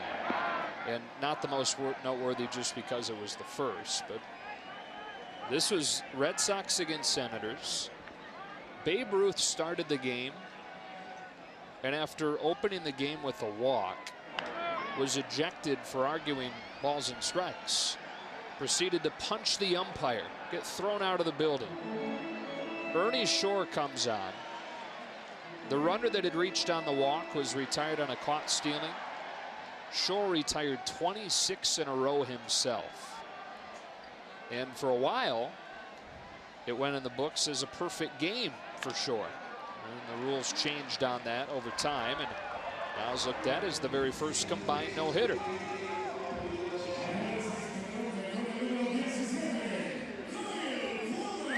It'd be interesting to see if that's the first combined no-hitter and the one and only combined no-hitter where the starting pitcher went less innings than anybody else.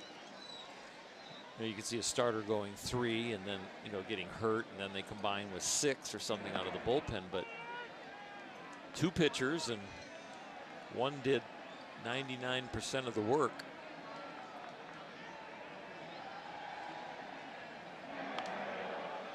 Farmer pops it foul. Other than one. I think the more traditional ones would be the pattern that we're on here today. 5, 6, 7 innings from the starter, and the bullpen finishes it off.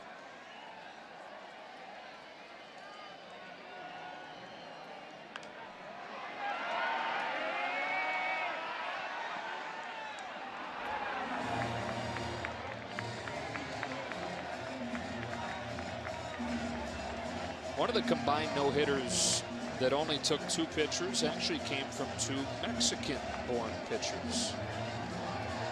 Francisco Cordova, 9 shutout innings in a game that went extra innings. And then Ricardo Rinzon followed him with a 1 walk, clean inning, 10-inning no-hitter, 1997, where those 2 guys combined. Farmer bounces one to short. Freddie Galvis ends the inning. To the bottom of the 8th we go. It's been 7 no-hit innings so far. Let's see what the 8th has in store.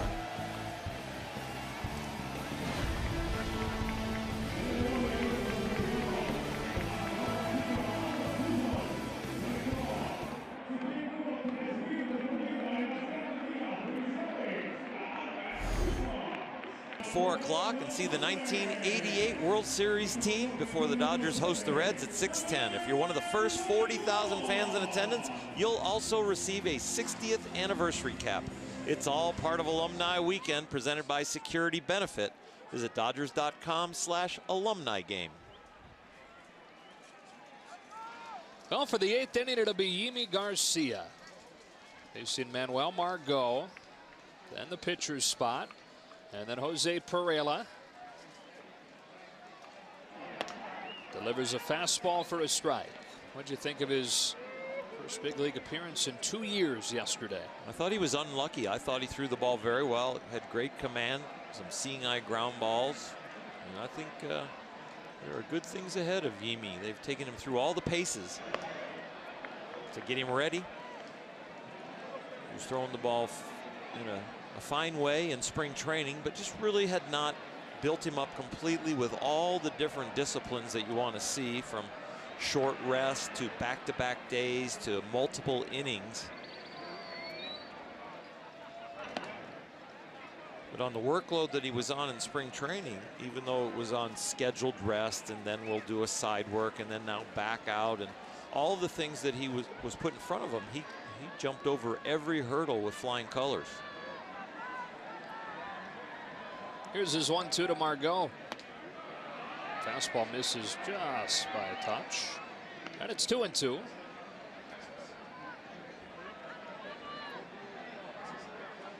He spoiled us early on when he was really locked in. He was a guy that was throwing 94, 96 mile an hour with pinpoint control. Gets it by Margot for the first out of the 8th. He has an unusual delivery as he looks like he's about to come over the top. He kind of comes at you with a little bit more of a level elbow, and the ball has a tendency to look like it's going to rise. I'll be interested to do some research on his spin rate because of the delivery, he has the illusion of it's kind of rising a little bit. If he's spinning it with that healthy arm now, that's going to be extra special. Travis Jankowski trying to find the first Padres hit of the day. Backdoor slider for strike 1. 6 innings from Walker Buehler. 1 inning from Tony Cingrani. And now it's Yimi Garcia. Second game since April of 2016. Trying to become part of history.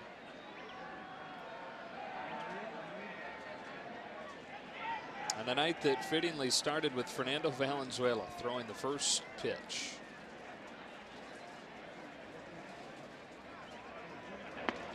No balls, 2 strikes. You know, Fernando had his no-hitter against the Cardinals in 1990. Earlier in that day, Dave Stewart threw a no-hitter for the Oakland A's. And when Fernando walked by the video room on his way out to the bullpen to warm up, they let him know, hey, Fernando, did you see Dave Stewart finished off his no-hitter? And he said, oh, good for him. And you guys just watch one on TV there. You're about to watch one live. And then went out and did it. Pretty special, huh? Uh-huh. Later that night, I was at a Janet Jackson concert and didn't know either one of them threw a no-hitter. I was on rehab for my arm. Found out that Fernando threw it. Went out and got a half a dozen LA Times. Had them all framed up for him and gave them to him as a gift that day when I got to the locker room. Jankowski with a shot to short. Chris Taylor's got it. Boy, and he can fly and made it close, but the throw's in time, 2 gone.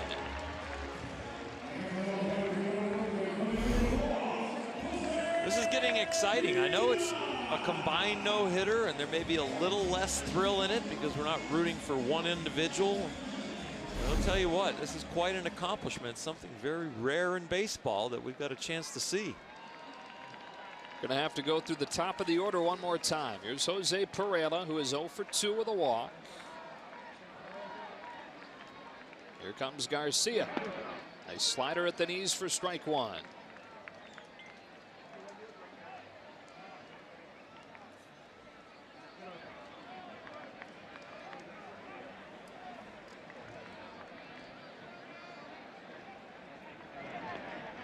Ball on a strike.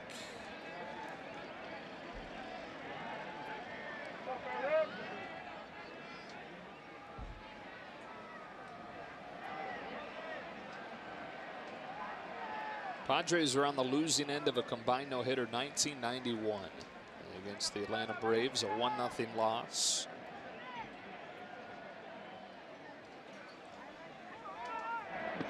One and 2. Kent Merker started that game. Went 6 innings. Mark Walters tossed 2 innings. And Alejandro Pena finished it off.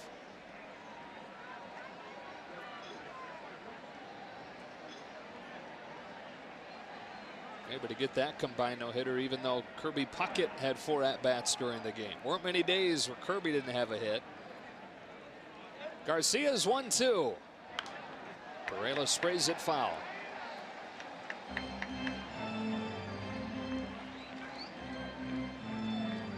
What a treat for these fans here in Monterrey to experience this.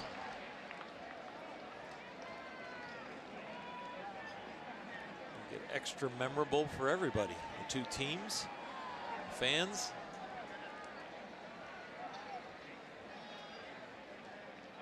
Got him swinging with a fastball, and it's 8 no-hit innings for the Dodgers. From Buehler to Cingrani to Garcia to the 9th.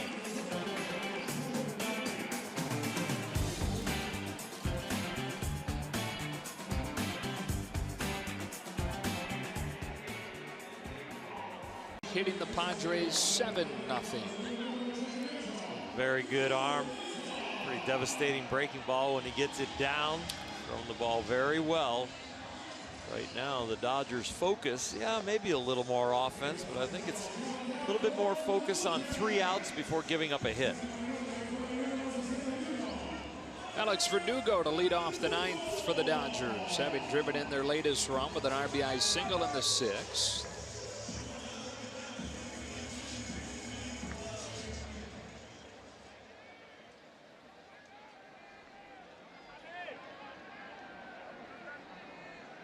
There's nobody currently warming down in the Dodger bullpen, although Adam Liberatore was starting to loosen last inning. Strike 1 on Verdugo. 6 innings for Buehler, 1 inning for Cingrani, 1 inning for Garcia.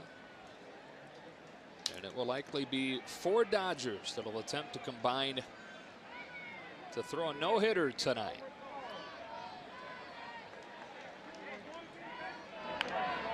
It's a check swing punched up along third. Villanueva with a long throw. He's got no chance to get Verdugo. He's got his 2nd hit tonight.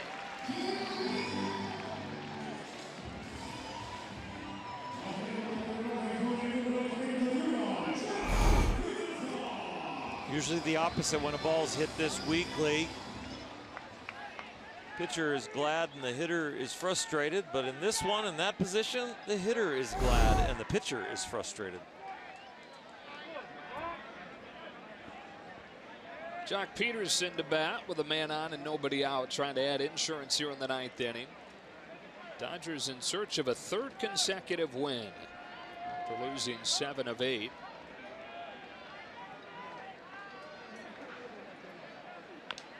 Peterson grounds it foul.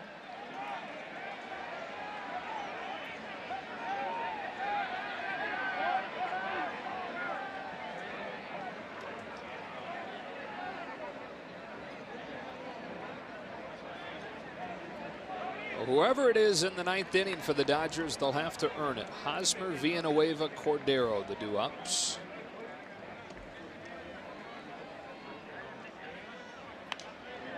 Peterson hits it foul, and it's 0-2. Combination of Dodger pitchers now has 10 strikeouts. They've done that 169 times since 2016. Number 1 in Major League Baseball. Always been really good at finding people that strike people out.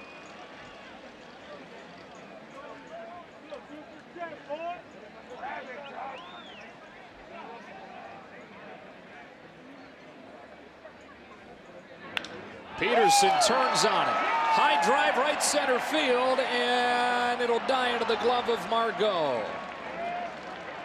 Looked a lot better off of the bat than some balls that traveled farther tonight. Peterson still searching for that 2nd home run of the year. 1 away in the 9th. The swing and the sound, I thought it was going to be out of here. And then I quickly glanced up at the flags and didn't see much wind. And so I guess he just didn't get it. Cody Bellinger's first at bat tonight. Came on in a double switch last inning.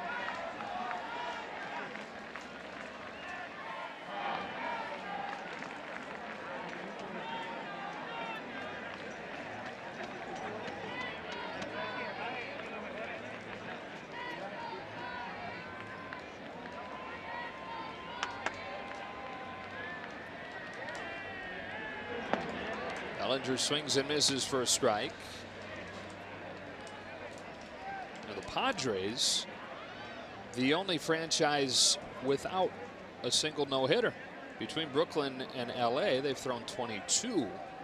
None of them combined. Padres got close this year. Tyson Ross took one into the 8th inning against Arizona a couple of weeks ago.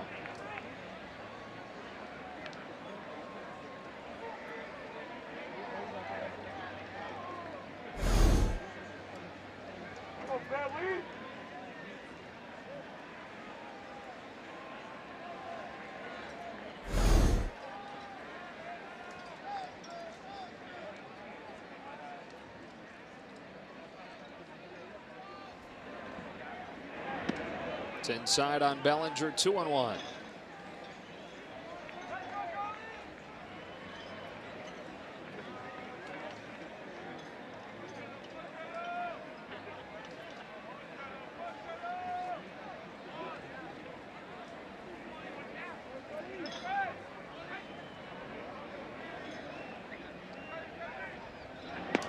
Two and two.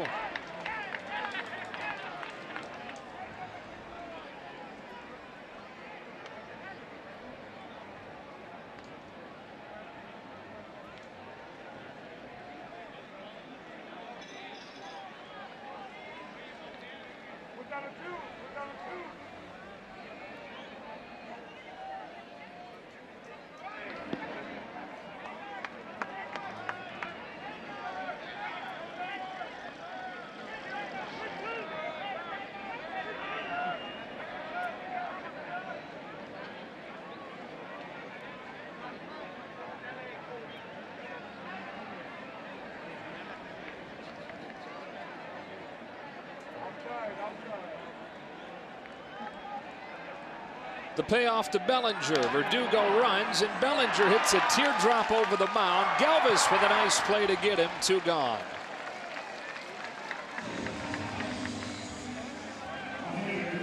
Not the easiest of plays. These wet conditions. You're running through the soggy dirt onto artificial turf that can get a little slippery, and then the ball's going to come up wet. Well played. By the way, in Phoenix, game 1 between the Astros and the Diamondbacks, Garrett Cole throwing a 1-hitter through 7 innings, and the Astros rolling the Diamondbacks 8-0 as that game goes to the bottom of the 8th. Sawed off the handle. Verdugo fortunate that got over the pitcher's head, or he'd have been doubled up. Nice visual of that. That one kicks off of Lopez. Verdugo is going to take third. Thought about pushing the envelope and heading home, but Lopez was able to get to the ball. That was easier for Alex Verdugo than the one over in Arizona that he did so well to get into scoring position. We were impressed with the youngster's attention to detail.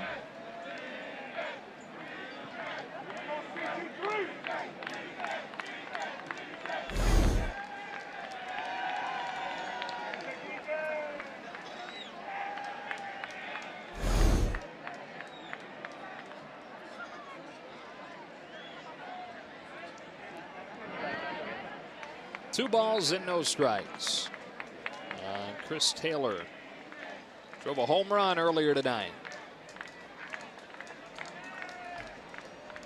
Again, 8 combined no-hit innings for Dodger pitching tonight. Buehler, Cingrani, and Garcia. And it appears it'll be Adam Liberatore to handle the 9th. Taylor checks his swing on ball 3. Liberatore faces Hosmer, Villanueva, and Cordero.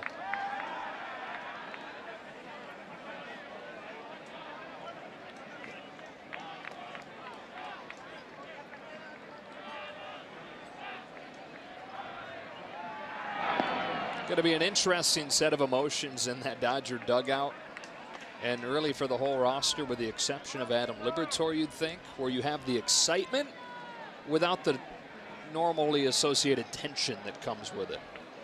Yeah, this is just not a normal regular season game. First of all, Monterrey, Mexico playing the Padres. Fernando Valenzuela throws out the first pitch. Taylor gets under this one, popped up to the right side. It's Pereira. And off we go to the bottom of the 9th inning. Fasten those seatbelts. 3 outs away from history in Mexico.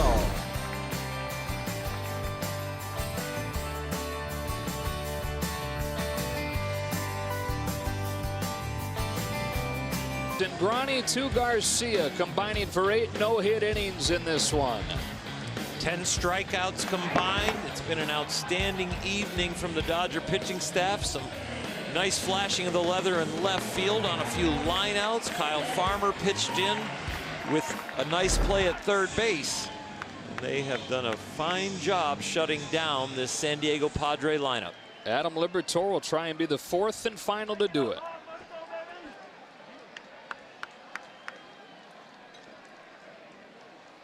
And he's going to have to earn it. Heart of the order coming up here. Maybe the hottest hitter in the National League, Eric Hosmer. Strike one to the outside corner. Nice to see Adams' velocity creep up. His last outing struggled a little bit. He was down around 89, 90 miles an hour. We're used to seeing him throw 92 to 94. Fouled off 0-2.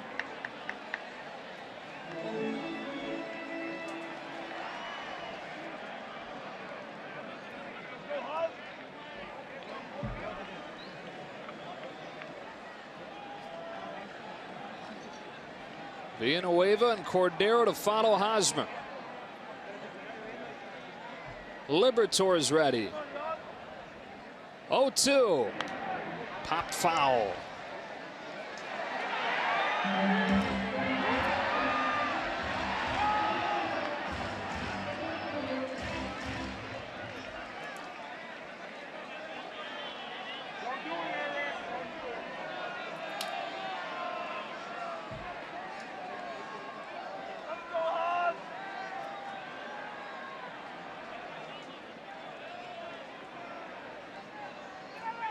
Swing and a miss, strike three, and one gone in the ninth.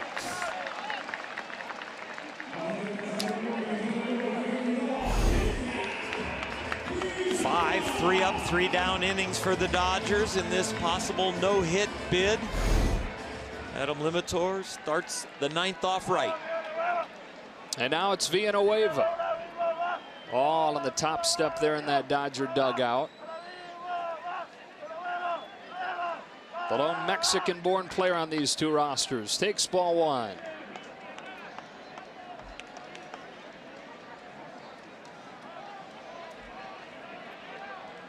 .11 combined no-hitters in Major League history.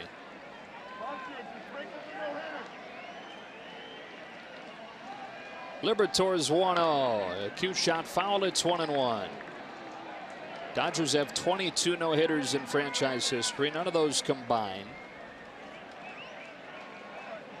Tonight they got 6 from Buehler. Single innings from Cingrani and Garcia, who's pitching in just his second game in the last 2 years. And now it's Adam Liberatore handling the ninth. Here comes a 1-1. That's high. 2 balls and a strike.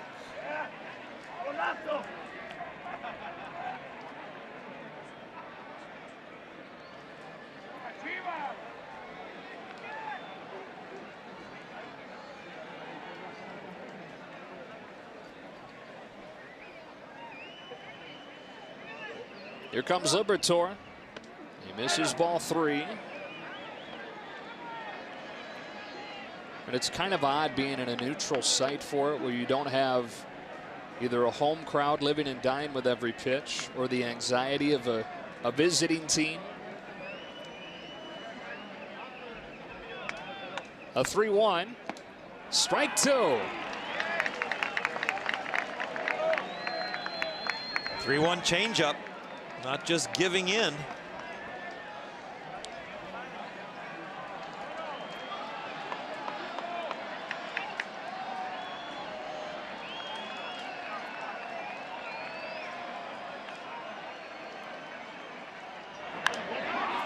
A pop fly into that very dark sky, which has given fielders issues tonight. Not this time. Jock Peterson's got it 2 away. That ball's up there. Started after it got above the lights, like, are they really going to see it? And then Jock's expression kind of looking like he might have lost it. I got a little butterflies. First run of the night scored that way when a ball was lost up in the sky and fell in. Francie Cordero, last hope for the Padres with 2 gone in the ninth inning.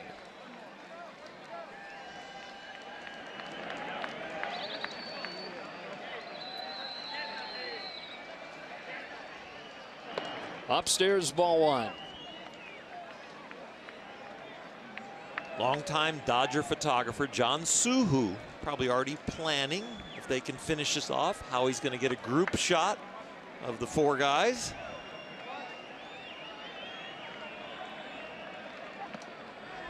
Changeup just misses. 2-0. Not the pressure of a perfect game on the line. Dodgers have 5 walks.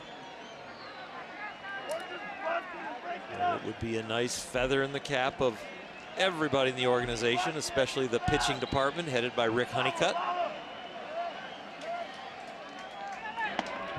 That's a strike. 2-1.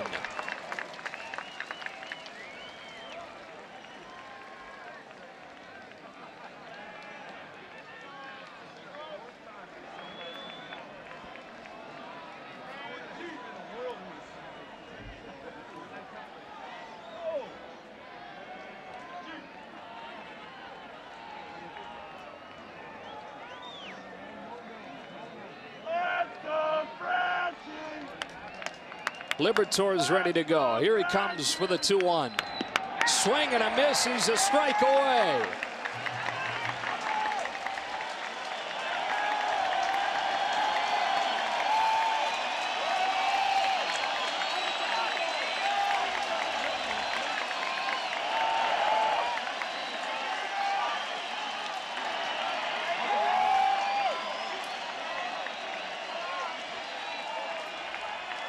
The 2-2.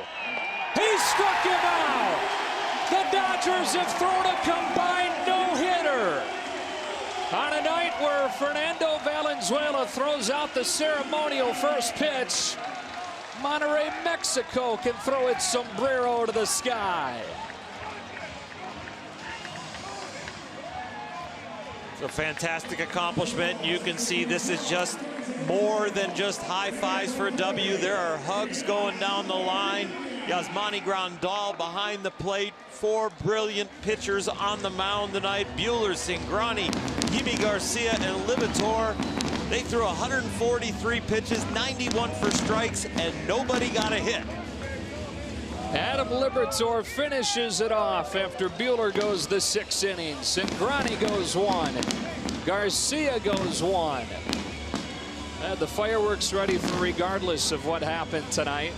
And the first regular season game in Monterrey, Mexico since the 90s, where those fireworks become fitting as history is produced. The 12th combined no-hitter in the history of Major League Baseball. What would have been a headline tomorrow?